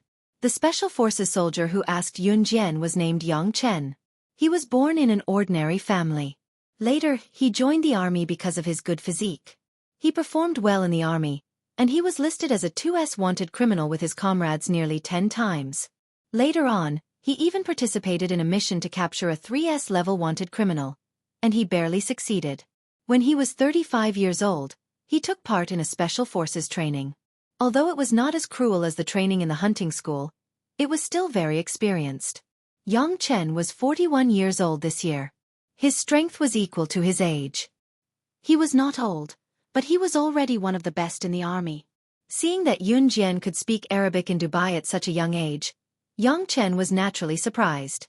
The hunting school was located in the tropical jungle of Venezuela. The language spoken in the hunting school was Venezuelan Spanish. Therefore, before coming here, Yang Chen and the other Special Forces soldier Ding Jianlin had been sent to learn Spanish in depth. But they did not learn Arabic in Dubai. The world's only 6-star Empire Hotel was located in Dubai, while the hunting school was located in Venezuela.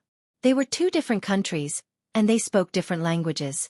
Yang Chen and Ding Jianlin did not expect to go to the 6-star Empire Hotel in Dubai before going to the hunting school, so they were not prepared at all. But they did not expect that Yun Jian could speak Arabic. But after being stunned for a short while, they reacted quickly.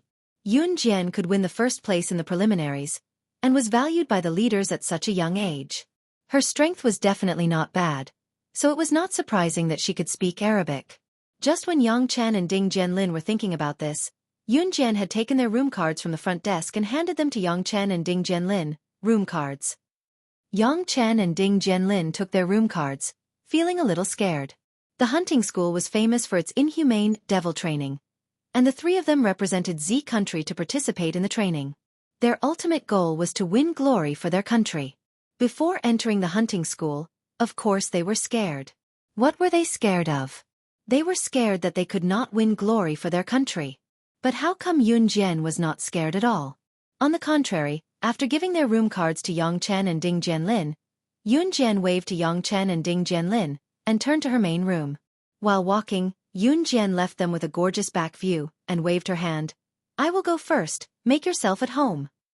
Yun Jian knew the terrain here like the back of her hand.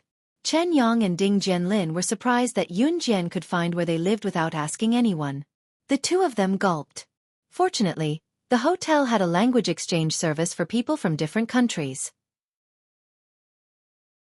After asking around, the two of them found their respective rooms.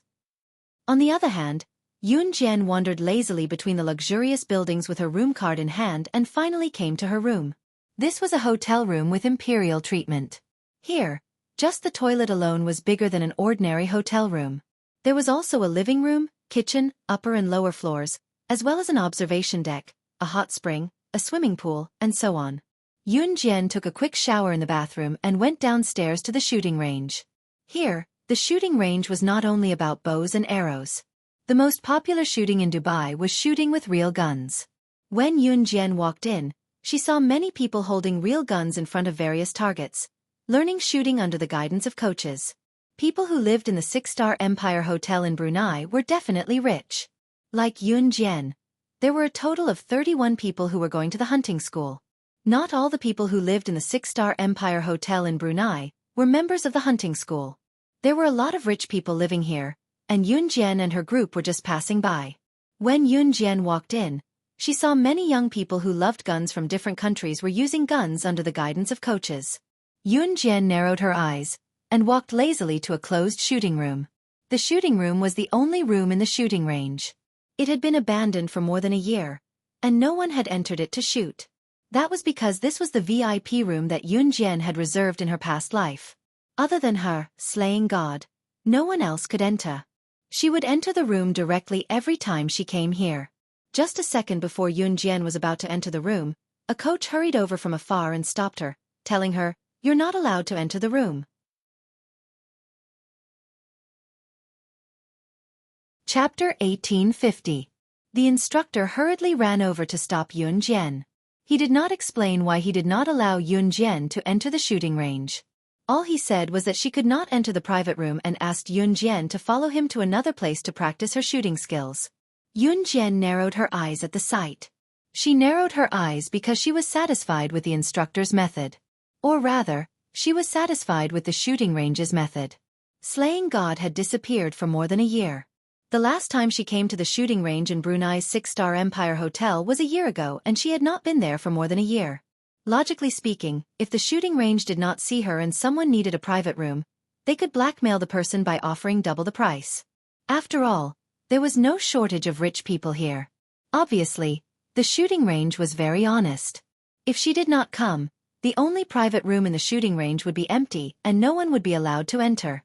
Yun Jian narrowed her eyes and replied to the instructor, "Okay." She would go somewhere else to practice. She did not want to make things difficult for the instructor.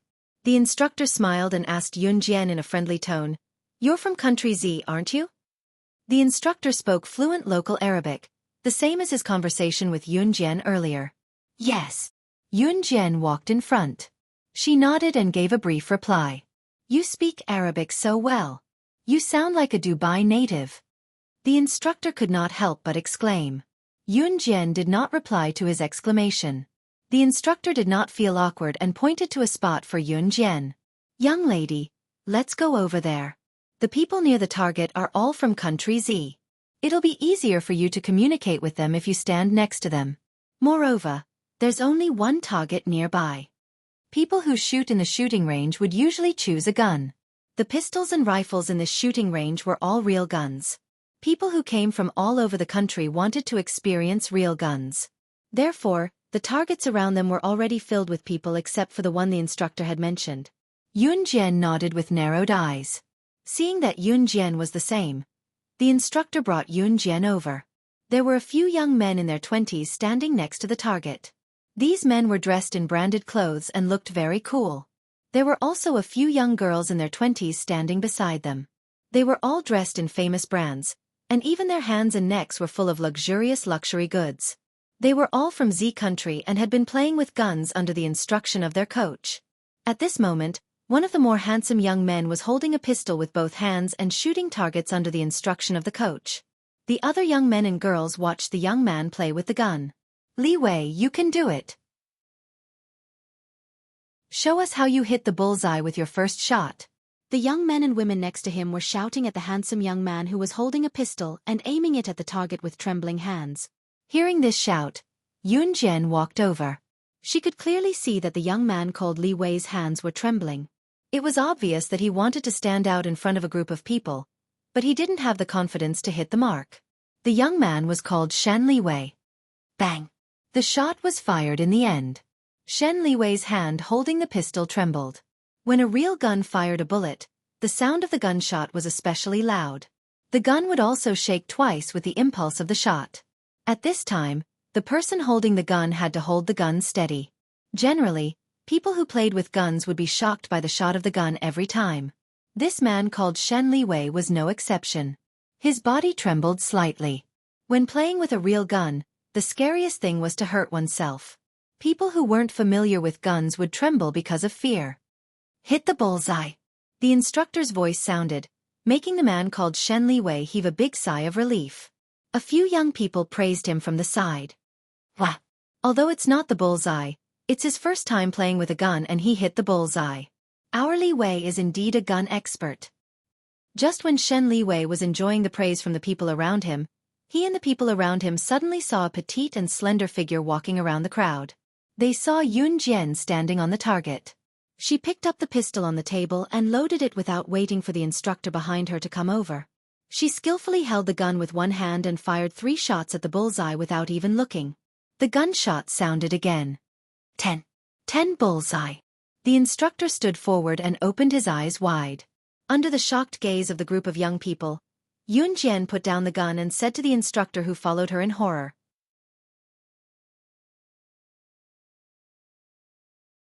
Chapter 1851. Generally, the effective range of a handgun was around 50 to 100 meters. Any further and it would not be accurate. Those who could pull out a gun and hit someone within 30 meters were sharpshooters. However, the maximum range of a handgun was far more than that. Of course, it was possible to use a handgun to shoot something beyond 100 meters. However, beyond 100 meters, it would be very difficult to shoot accurately. Therefore, the maximum range of a shooting gallery like this was usually around 50 to 100 meters. Any further and there would not be a place for people to continue shooting. After all, this was not a special forces training base. It was a place for tourists to experience shooting. However, normal tourists would have a certain degree of difficulty even if they were to shoot at a 20-meter target. Therefore, most of the targets around here were only 20 meters. After hearing Yun Jian's words and seeing Yun Jian's amazing shooting skills just now, 3 bullets were fired consecutively and all of them hit the bullseye. That was not all. She even said that she wanted the target to be adjusted to the furthest shooting range, because the maximum range of a gun was not just 100 meters. However, in a shooting gallery, the maximum range that could be adjusted was only 100 meters. 100 meters! Could she do it? Just now, Yun Jian was speaking in Chinese. Therefore, the young people beside her who had just shot a bullseye as if they had won the world championship could understand what Yun Jian was saying. The coach also spoke Chinese. Naturally, he could understand. Therefore, when they heard Yun Jian's words, the young men and women, including the coaches around them, were all shocked. Young lady, are you sure? You really want to adjust the target to the maximum range? 100 meters? The coach was in disbelief. Hitting 3 bullseye within 20 meters. Yun Jian's result had already made everyone present exclaim. She was indeed amazing. The coach behind Yun Jian initially thought that Yun Jian did not know how to use a gun. However, the feeling of shooting a target with a 20-meter range was different from shooting a target with a 100-meter range. This was a difference of 80 meters. There was a difference of 80 meters between them. What kind of concept was that? For example, a sharpshooter who could pull out a gun and shoot a person within 30 meters was a sharpshooter. However, if a sharpshooter who could pull out a gun and shoot a person within 30 meters was able to shoot a person 100 meters away, it was a completely different concept. Even the coaches in the shooting gallery did not have many who could hit the bullseye within 100 meters. At a distance of 100 meters, even hitting the target was a problem. Of course, I'm sure. Yun Jian glanced at the coach and said in front of the dumbfounded young people. A target 100 meters away was still too close for her. However, the furthest range here was only a few meters. After all, even though this shooting gallery was large, it was still within the gallery. There was no shooting range as far as the eye could see. This was the reason why Yun Jian wanted to enter the gallery. The furthest shooting range of her box was 200 meters. Okay, I'll go move it. After hearing Yun Jian's words, the coach took a deep breath. Just as he was about to order someone to move the bullseye, Yun Jian interrupted him. There's no need, Yun Jian said abruptly. Hearing this, the young men and women standing nearby all breathed a sigh of relief for some reason.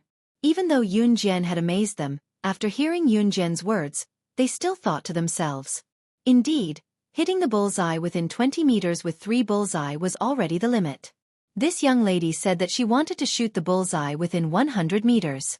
Was she trying to be brave?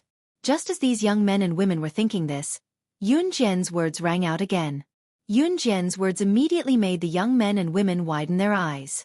The coach was even more shocked. When Yun Jian saw a girl at the entrance of the shooting gallery, she narrowed her eyes and said, "You're right." Chapter 1852. Yun Jian wasn't bragging, but shooting from 20 meters and 100 meters with a pistol wasn't shooting at all. To her, it was like a child playing house. It wasn't challenging at all. To put it bluntly, to Yun Jian, there was no difference between playing and not playing at all. The effective range of a pistol wasn't far.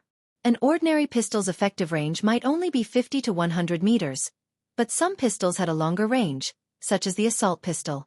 Of course, the specific range depended on how the person operating the pistol handled their weapon. Yun Jian didn't come to the shooting range to play with pistols.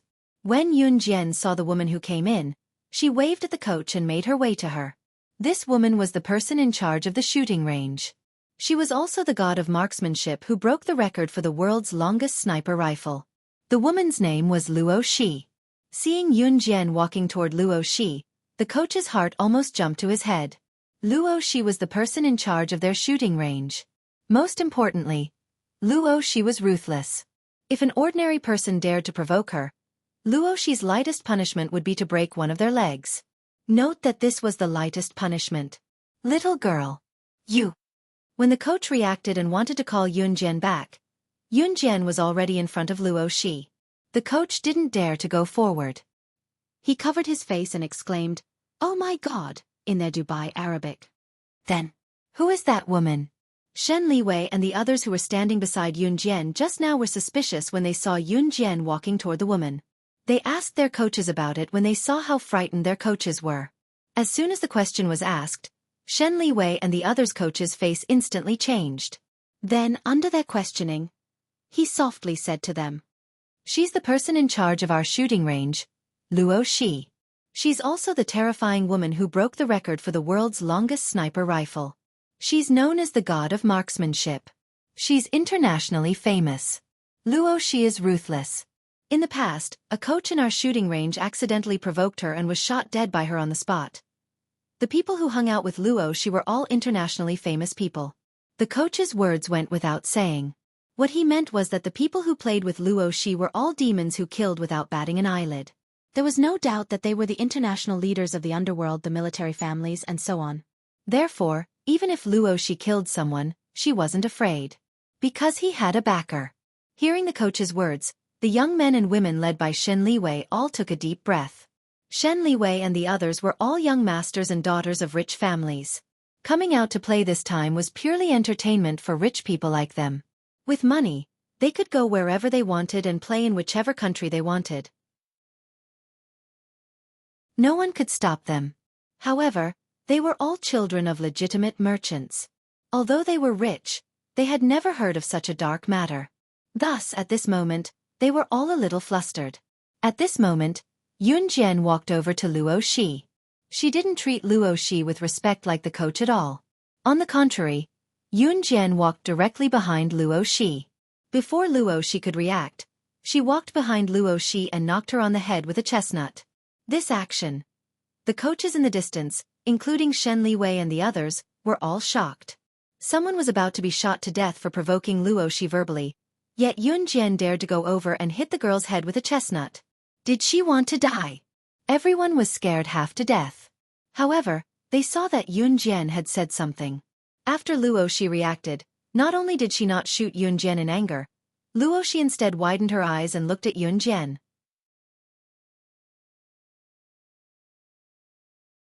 Chapter 1853. Luo Shi turned around under everyone's gaze. Then, just as everyone thought that Luo Shi had been knocked on the head by Yun Jian and was about to fly into a rage, Luo Shi suddenly turned around and gave Yun Jian a bashful smile. The instructors, Shen Liwei, and the others in the distance were shocked again. Especially Shen Liwei and the others. Wasn't Luo Shi, who was known as the god of guns, a terrifying woman? She had even shot a coach to death because he had annoyed her. Then shouldn't Luo Shi be an extremely terrifying existence? Just now, Yun Jian had given Luo Shi a chestnut with her hand when she walked over, rapping the girl's head hard. Even if a normal person was standing there, if someone suddenly walked behind them and hit them hard on the head, they would feel uncomfortable. Not to mention a terrifying woman like Luo Shi. If the coach were to do what Yun Jian had just done, he would probably be so dead that not even his bones could be found. But after Yun Jian knocked on Luo Shi's head, she said something, and Luo Shi actually turned around and smiled shyly at Yun Jian. This action made Shen Liwei and the other instructors, who were standing in place, open their mouths. Even some of the instructors, who didn't know what was going on, opened their mouths wide when they saw this scene. Perhaps tourists like Shen Liwei didn't know how terrifying Luo Shi was, but how could the instructors not know? How terrifying was Luo Shi? The instructors didn't know how to describe this woman's terror with words. However, just when the crowd thought that this was already the most shocking scene they had seen, in the next breath, an even more shocking turn of events occurred. After Luo Shi saw Yun Jian, she smiled shyly. Not only did her unchanging cold face turn into a smile, but she also opened her arms and was about to hug Yun Jian. Luo Shi was already in her 30s, but she looked like she was only in her 20s. Her skin was well maintained, and if she dressed up, no one would doubt that she was in her teens. Similarly, Luo Shi always had a straight face in front of everyone. She never smiled or joked with others. But today, Luo Shi's actions not only overturned everyone's understanding of her, but also made all the coaches go crazy. She actually reached out to Yun Jian and hugged her. Not far away, a coach raised his glasses, craned his neck, and said in an English pronunciation that everyone present could understand, somewhat incredulously, Oh my god, this can't be real, right? Luo Shi's strength was outstanding, which was a stark contrast to her cold personality. She didn't like to get close to people. She didn't like to get close to people. She never hugged anyone and only focused on shooting. For someone like her, she had dedicated her entire life to learning how to shoot.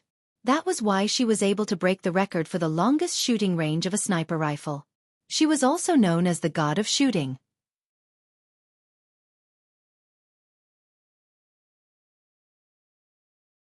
Chapter 1854. Throw.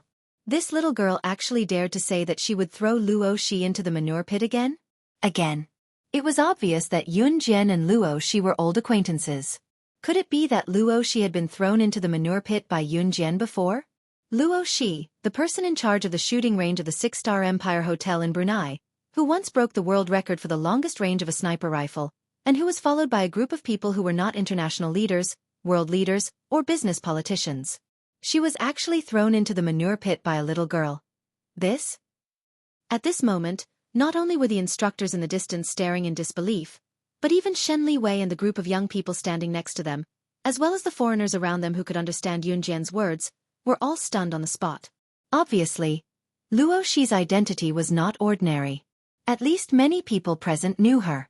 They thought that Luo Shi would be furious after hearing Yun Jian's words, but what did the crowd see in the next second? They saw that after Yun Jian finished speaking, Luo Shi obediently withdrew her hand that was about to hug Yun Jian. Luo Shi was also trembling because of Yun Jian's words, as if she had recalled a terrifying memory. Luo Shi had indeed been thrown into the manure pit by Yun Jian before. The reason was that when the two first met, Luo Shi did not agree with Yun Jian. Later, Yun Jian directly threw her into the manure pit. After being fished out of the manure pit, Luo Shi also thought of taking revenge on Yun Jian. As she took revenge, she did not know when Luo Shi and Yun Jian started to walk together. And it was the type that would prostrate themselves in front of her. After hearing Yun Jian's words, Luo Shi scratched her head and then laughed awkwardly. Haha, how long ago was that? Why bring it up? Her face. Her face. She still did not give her any face as usual. Let's go. Let's go snipe 2 more times. If you lose, you'll have to treat us. Luo Shi said as she led Yun Jian away. This kind of carefree attitude was something that no one present had ever seen before. These coaches had never seen Luo Shi be so polite to anyone, so they all opened their mouths. Shen Li Wei, who had just fired a shot and hit the 9th ring, was bragged about by his friend as if he had become a world champion. He smiled awkwardly. Then Shen Li Wei and his friend heard the coach standing next to them mutter to himself and sigh. The person in charge of our shooting range, Luo Shi, has never been so polite to anyone before. Who exactly is that little girl? It was already evening when they returned from Luo Shi's private outdoor shooting range. After 30 rounds of sniper rifle shooting, Luo Shi's score was 0-30 compared to Yun Jian's. Luo Shi had been thrown into a cesspool by Yun Jian and had lost all her face. The reason why she had become friends with Yun Jian was because of Yun Jian's amazing marksmanship. She, Luo Shi, was someone who had once broken a world record. In the hands of Yun Jian, it was like an elephant playing with a turtle. There was no comparison at all. It was also because Luo Shi respected the strong that she had turned hostility into friendship and turned her enemy into a friend. The restaurant of the 6-star Empire Hotel in Brunei was dazzling and very luxurious. Usually, when it was time to eat, there would be a professional international chef cooking here. As long as they stayed in the hotel, they could eat and drink for free for a day. Yun Jian stepped into the restaurant alone. After receiving the notice, the people from the hunting school would stay in the restaurant after dinner for people from different countries to get to know each other. Before dinner, they would eat separately. So Yun Jian came for dinner. Not long after she stepped into the endless restaurant building, a surprised voice came from behind. It's you. Yun Jian turned her head and saw a group of 6 or 7 young men and girls led by Shen Li Wei walking over. The one who spoke was Shen Li Wei. The moment Shen Li Wei saw Yun Jian, he was ecstatic. He strode forward and stood in front of Yun Jian as if they were familiar with each other. He stretched out his hand to Yun Jian.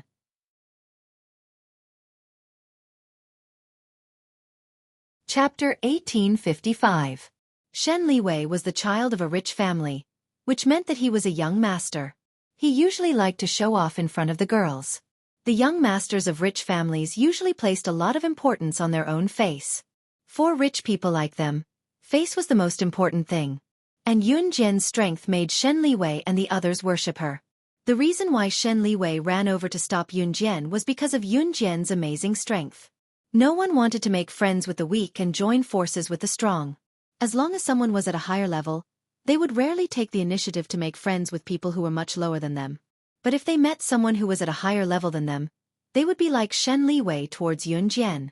They would be submissive, afraid that they would say something that would make the other party unhappy. At this moment, Shen Liwei was confident that Yun Jian would be willing to get to know him. However, Yun Jian, who was standing in front of Shen Liwei, only glanced at him slightly. Seeing Yun Jian glance at him, Shen Liwei realized that Yun Jian didn't seem to like shaking hands with people. So Shen Liwei quickly withdrew his hand and looked at Yun Jian with a smile. In front of his friends and girls he said to Yun Jian, My name is Shen Liwei. I'm from Z country. We're from the same country. Cough this. And they're my friends. As Shen Liwei spoke, he began to stutter.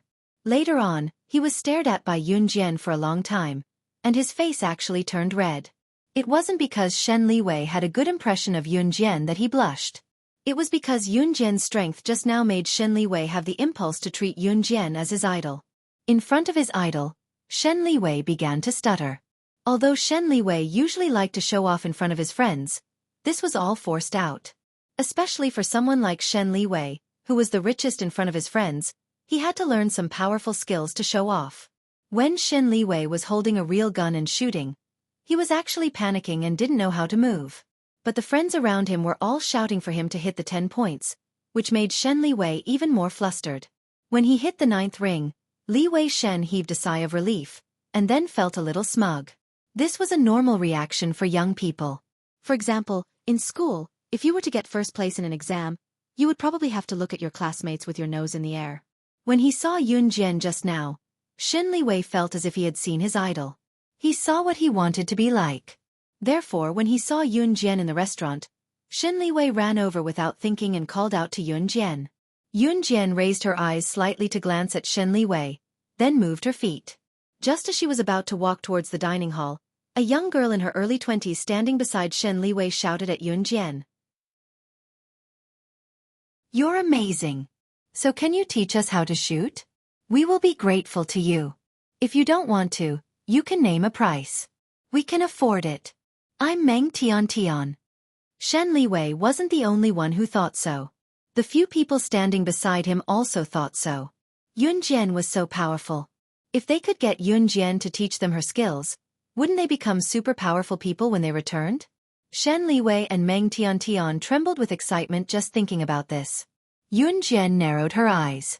Before Yun Jian could say anything, a burst of laughter sounded again. After the laughter fell, the owner of the laughter appeared. You bunch of brats still want to be her disciple? Don't even think about it. She has never accepted a disciple before. The owner of the laughter was Luo Shi. Luo Shi strolled over from not far away and happened to hear the conversation between Shen Liwei and Meng Tian, so she couldn't help but speak up. Seeing that it was Luo Shi, Shen Liwei, Meng Tian, and the others were slightly stunned and took 2 steps back. Seeing this, Luo Shi didn't feel that there was anything wrong. She glanced at Yun Jian, who had her hands in her pockets lazily, and continued to speak to Shen Liwei and Meng Tian. Not to mention you guys, even I was rejected when I wanted to be her disciple. Speaking up to this point, Luo Shi first clutched her chest and showed a sad expression. After a while, Luo Shi turned her head to look at Meng Tian and said to her, Little girl, no matter how rich your family is, it's impossible to be her disciple. Do you know how many people beg to be her disciple? Not to mention the international big shots fighting to be her disciple.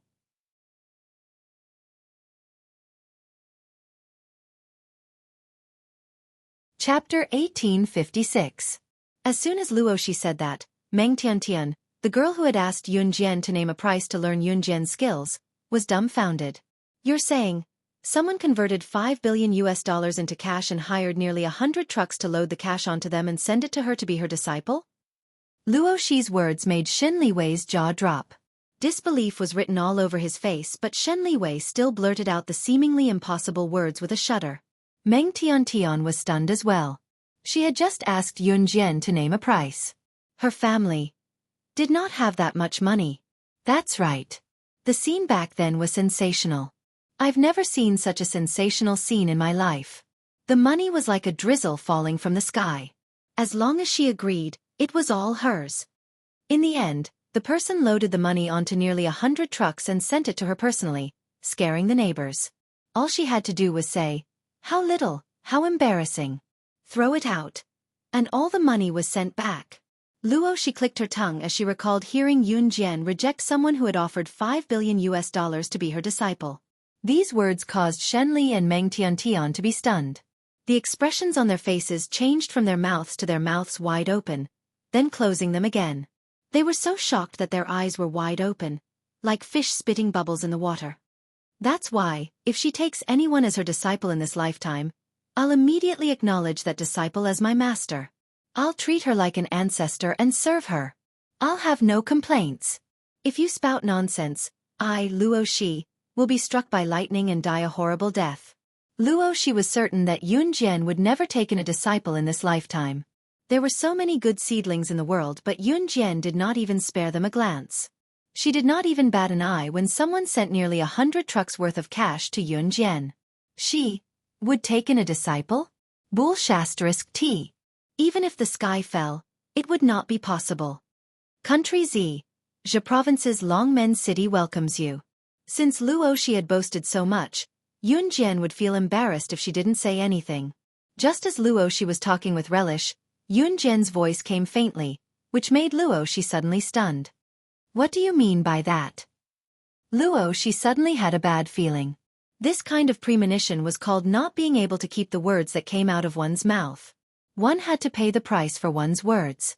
My disciple, Zhang Xiaofan, from Zhe Province's Longmen City, a student of Longmen City No. 1 High School. He's also the ancestor you're supposed to serve. Yun Jian's words suddenly rang out. Her tone was flat, but it stirred up the emotions of Luo Shi and everyone present. Yun Jian had already accepted a disciple? Although Shen Li Wei and Meng Tiantian were surprised, they were not as shocked as Luo Shi, who had just made some kind of oath. Luo Shi knew that it was even more inconceivable for Yun Jian to accept a disciple than for a person to eat *T for food. But this Yun Jian, she actually... Did he take in a disciple? Are you kidding me? You've really accepted a disciple? Luo Shi turned her gaze to Yun Jian in disbelief. Yun Jian nodded and smirked, turning to Luo Shi and joking. Your ancestor is in Country Zhe Province's Longmen City. Don't forget. With that, Yun Jian stepped into the restaurant. Her long legs and the view of her back with the golden ratio made the people who stood where they were gasp. This doesn't make sense. Luo Shi shook her head and ran into the restaurant with Yun Jian in disbelief. Shen Li Wei, Meng Tiantian, and the rest who were left behind gulped and followed them into the restaurant. Inside the restaurant was a buffet, so one could take as much as one wanted. Yun Jian took 7 to 8 plates of dishes and placed them in front of her. She sat down leisurely and tasted them slowly. You're eating so much. Luo Shi took a few dishes and sat opposite Yun Jian. Looking at the plates in front of Yun Jian and the ones in front of her, she could not help grumbling.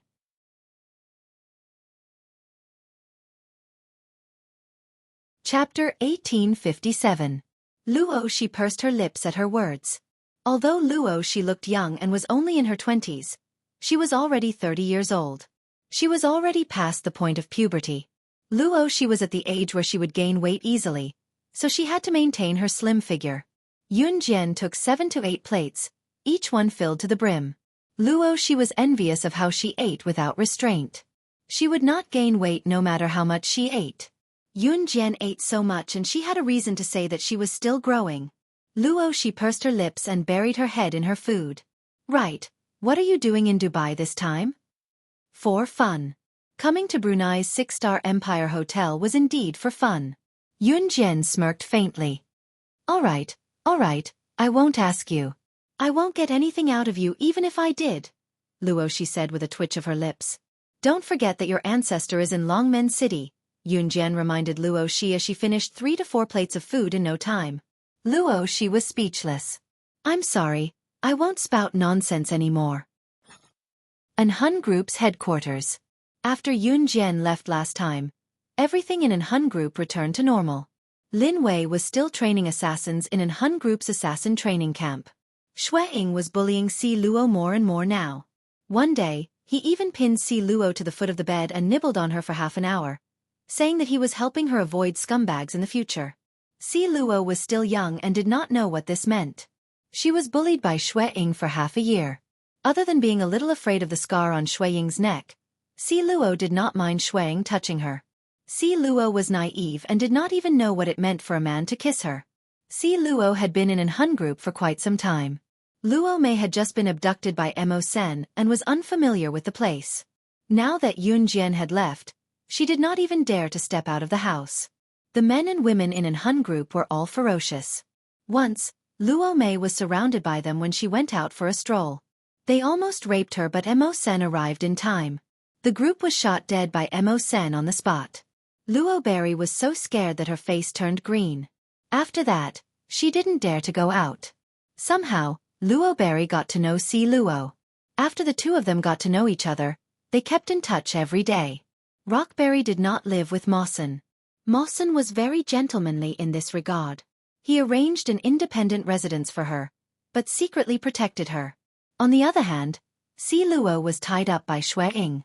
After the two of them got to know each other, they quickly became good friends. Every time, Si Luo would go and look for Luo Berry. In the end, Si Luo decided not to go back and slept with Luo Berry. The two of them were extremely intimate. Xue Ying was so angry that he resisted the urge to look for Si Luo. That day, Si Luo went to play with Lockberry again. As they chatted, Si Luo mentioned how Xue Ying used his lips to kiss her lips every time they met. Sometimes, he even touched her body. Si Luo was as innocent as a child, and because no one had told her about this since she was young, she had no idea what Xue Ying was trying to do. However, Luo Mei's expression changed after hearing Si Luo's words. What? He actually treated you like that? You're a girl. If other people find out about this, how are you going to get married? Luo Mei's words made Si Luo's innocent heart skip a beat. Ha! Then what should I do? Sister Luo Mei, can I sleep with you from now on? Si Luo panicked and stared at Luo Mei. Of course you can. I never thought that there would be such a shameless man in this world. You can sleep with me from now on. Luo Mei held Si Luo's hand and comforted him.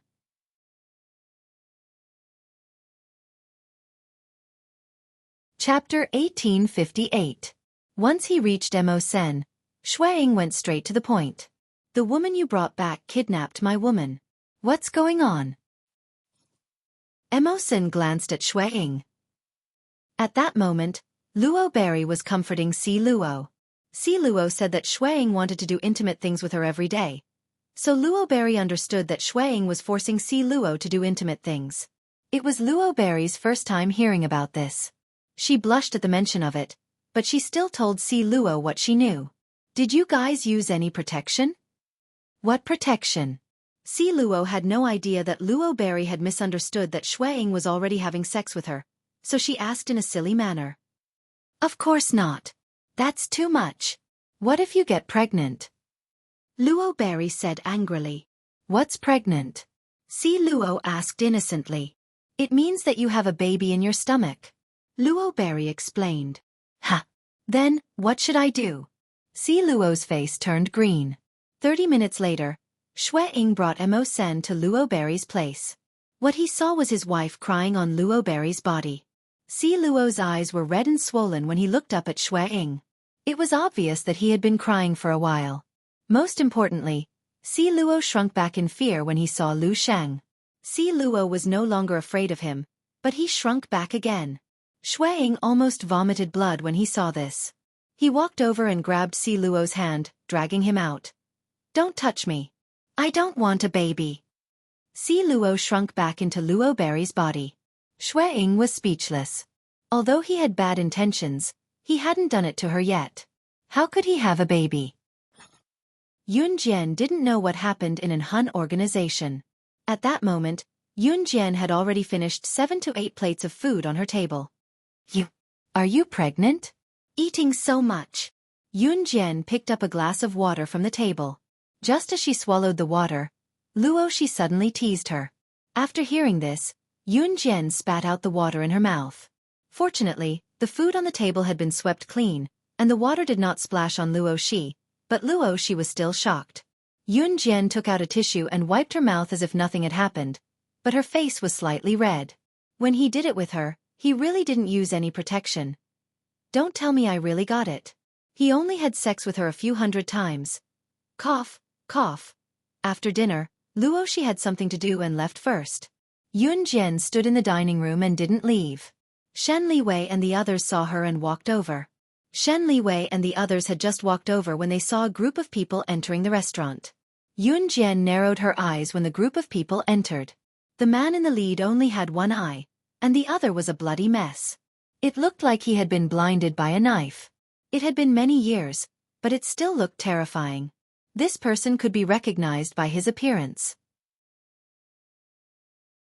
He was the person in charge of the hunting school, Jamil. When Jamil appeared, the surroundings quickly quieted down. Without a doubt, the people behind Jamil were all talents from various countries who were about to head to the hunting school. Elites. That's the person in charge of the hunting school, Jamil. A man standing beside Shen Liwei quickly recognized Jamil and exclaimed. Seeing this, Shen Liwei and Meng Tiantian looked over in fear and curiosity. Aren't you curious? Should we stand in front and take a look? I heard that those people are the most powerful elites from various countries in the world. They're all important people who are going to the hunting school. Shen Liwei stood beside Yun Jian and explained the situation to Yun Jian. How can a little girl understand if you explain it to her like that? It's enough for us men to talk to men. As for women, they can just stay at home and be good wives and mothers. They have nothing to do with it. Look at the elites who are about to head to the hunting school. Are there any women? That's why I said that women are useless. How can there be any women among the elites of various countries? That's impossible. Shen Liwei had just excitedly introduced to Yun Jian when a middle-aged man standing beside Shen Liwei and the others said to Shen Liwei in a disdainful voice. These words were not only directed at Yun Jian, but also Yun Jian. The middle-aged man had just finished speaking to Shen Liwei, and then turned his head to look at the group of people led by Jamil. He saw that the petite figure that he had looked down on earlier was walking towards Jamil in front of the middle-aged man, Shen Liwei, and the others, as well as everyone else present.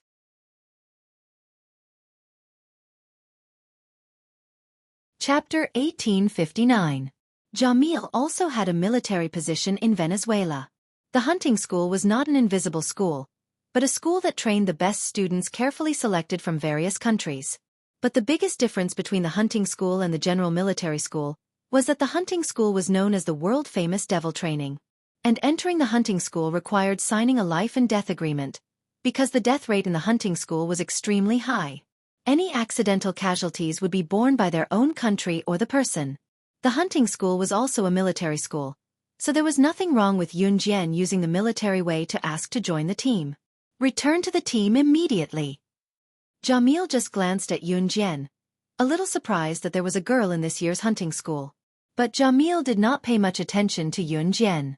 Although Yun Jian was beautiful, in Jamil's eyes, strength was the absolute truth. Without the support of strength, no matter how beautiful she was, Jamil would not think that she was powerful. Yun Jian stood with the group beside Jamil under everyone's gaze. Yun Jian, you just arrived? Chen Yang and Ding Jianlin, who had already joined the team, looked at Yun Jian and asked. Yun Jian replied, I was eating in the restaurant just now. Then there was no sound. However, Shen Liwei, Meng Tiantian, the middle-aged man who had rudely said that women were useless, and everyone in the restaurant, who had been watching the situation from afar, were all stunned. Yun Jian was a little girl from Z country, and Chen Yang and Ding Jianlin were no doubt special forces from Z country. Since the two of them had greeted Yun Jian, then Yun Jian must have come from Z country to participate in the hunting school training with the two of them. Shen Liwei and Meng Tiantian stared with wide eyes, their faces full of shock. No wonder. Yun Jian's marksmanship was so good before. So she was an elite going to the hunting school. They had just said in front of Yun Jian that the elites who could go to the hunting school were so powerful. Now thinking about it, Shen Liwei blushed and felt embarrassed. After everyone had arrived, the group of people standing around to watch the show immediately realized that among the elites from various countries, there were few young people in their 20s, many in their 30s, and not many in their 40s. But coming and going, all of them were men. Yun Jian was the only teenager who was a young girl. Looking from afar, Yun Jian's beautiful and slender figure was especially outstanding. Although she was not as tall as these men, her figure was the perfect golden ratio, and her fair and beautiful face was especially outstanding. In terms of gender and age, Yun Jian was even more outstanding. At this moment, Jamil spoke to Yun Jian and the others. Before coming here, you should know the rules of our hunting school. You must sign a life and death waiver. In other words, if you die from exhaustion or have an accident in our school due to your physical condition, then our hunting school will not be responsible for all the responsibilities. And therefore, you still have the chance to choose. Stay or leave. Jamil's words spread throughout the venue. Shen Liwei, Meng Tiantian, and the others in the distance could not help but tremble when they heard it. The hunting school's life and death waiver was not a secret, but a public announcement. Everyone knew, but knowing was one thing. It was the first time a student like Shen Liwei had seen such a scene. It was the first time he had heard of a life and death waiver in such a serious manner. Since we're here, we won't back down. Someone immediately spoke up. Following that, there were a series of high-spirited responses. Seeing this, Jamil nodded in satisfaction. Then, he paused and turned his head to Yun Jian. Jamil said to Yun Jian solemnly, "In our hunting school, there is no difference between men and women. There is no age difference, so we will not show mercy to you. You have to think carefully." It was not that Jamil despised Yun Jian. He was just reminding her out of kindness. As soon as these words were said, everyone's gaze fell on Yun Jian. A female student had entered the hunting school. This was something that had never happened in the past few years, and the other party was an underage girl. Naturally, the focus was higher than ordinary people. At this moment, Yun Jian raised her head and looked into Jamil's eyes in front of everyone. She pursed her red lips and suddenly curled up. She said something that shocked Jamil. "Your hunting school can train me 10 or 100 times more than ordinary special forces soldiers."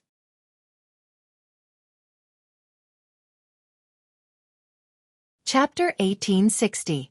The hunting school's devilish training was world famous. Not to mention a nobody like Yun Jian, even elites from various countries might not be able to come out alive after entering. Or rather, it was unknown whether they could complete all the assessments and graduate with honor in this short 1 year. She, Yun Jian, actually had the courage to let Jamil train her 10 times or 100 times the training of ordinary special forces? Was she looking for death? Little girl, don't you know what kind of place the hunting school is? Standing not far from Yun Jian, a fat and strong foreign man with strong abdominal muscles raised his hand, said to Yun Jian in English contemptuously. Most of the people present could speak English, and they all communicated in English. As soon as the foreign man finished his words, some people immediately pointed at Yun Jian and whispered, "Nonsense! This girl is overestimating herself. She really thinks she's weak. Haven't Z people always been so arrogant?" Ha ha ha. As the conversation went on, the foreigners even dragged the Z people into it. Hearing this, Yun Jian's eyes flashed. Chen Yong and Ding Jianlin both clenched their fists tightly.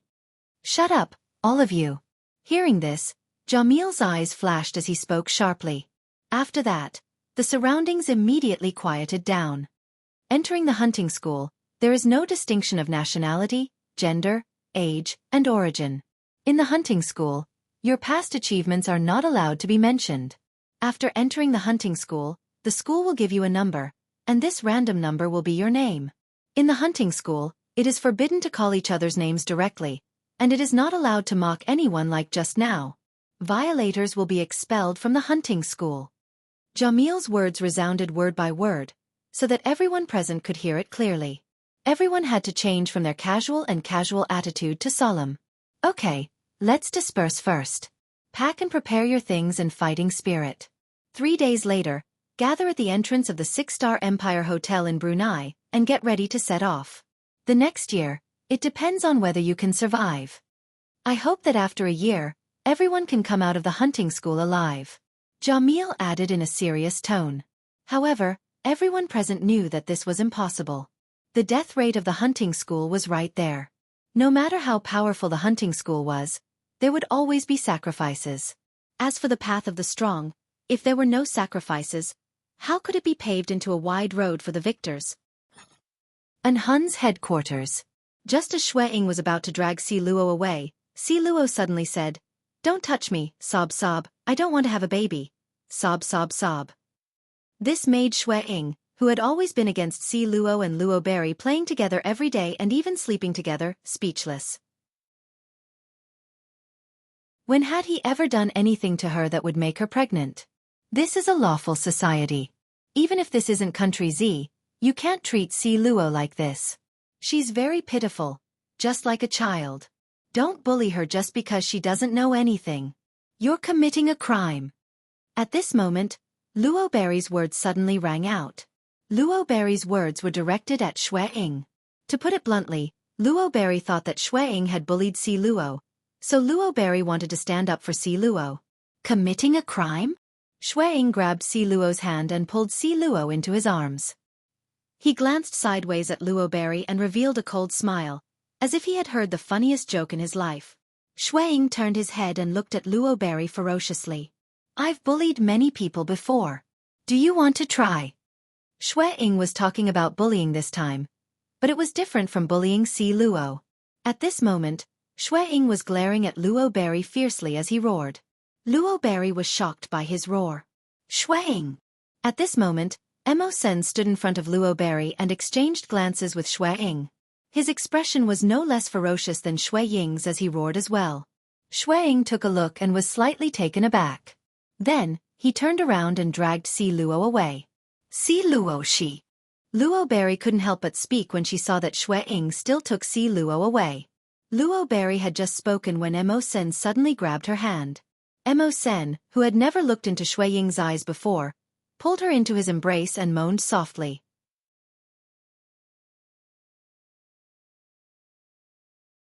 Chapter 1861.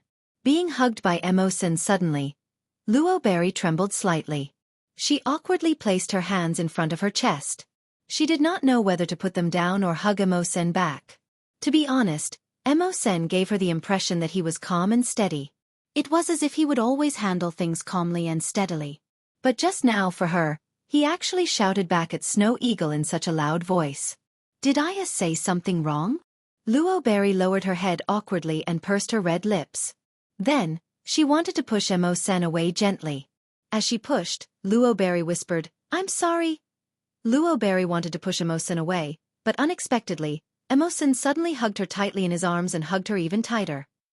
"You don't have to apologize to your own people," Emo Sen suddenly said. "Own people?" Emo Sen also said, "Don't meddle in other people's affairs." When these two sentences were put together, it was easy to misunderstand.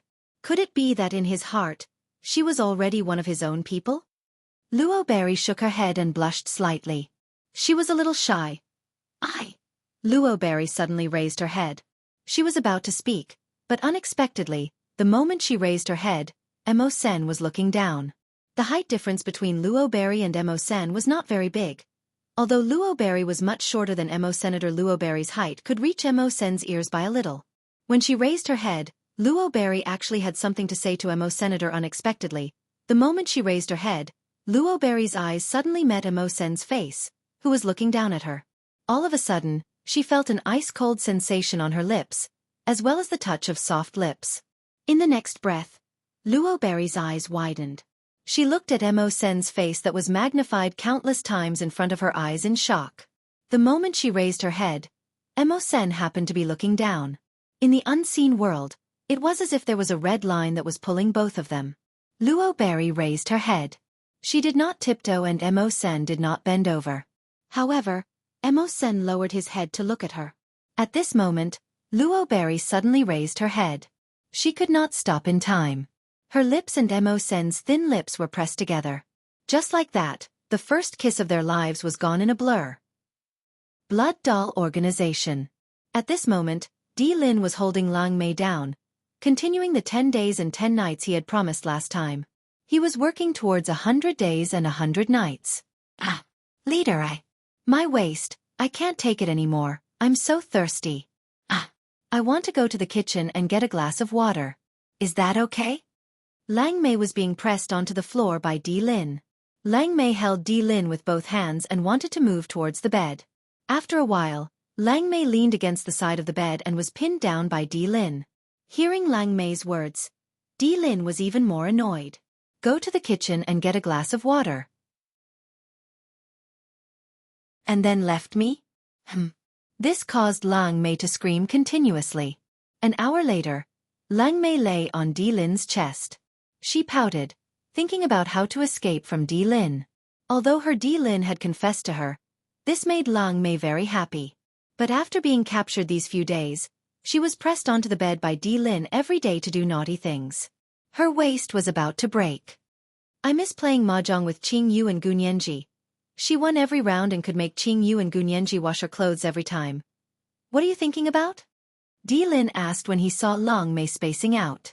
Lang Mei looked afar, not realizing that her leader was asking her something. She opened her red lips and blurted out the words in her heart. You're tuning in to the Xiaofan's Wuxia Tales YouTube channel. Don't forget to subscribe and join us on this journey to catch the most captivating stories.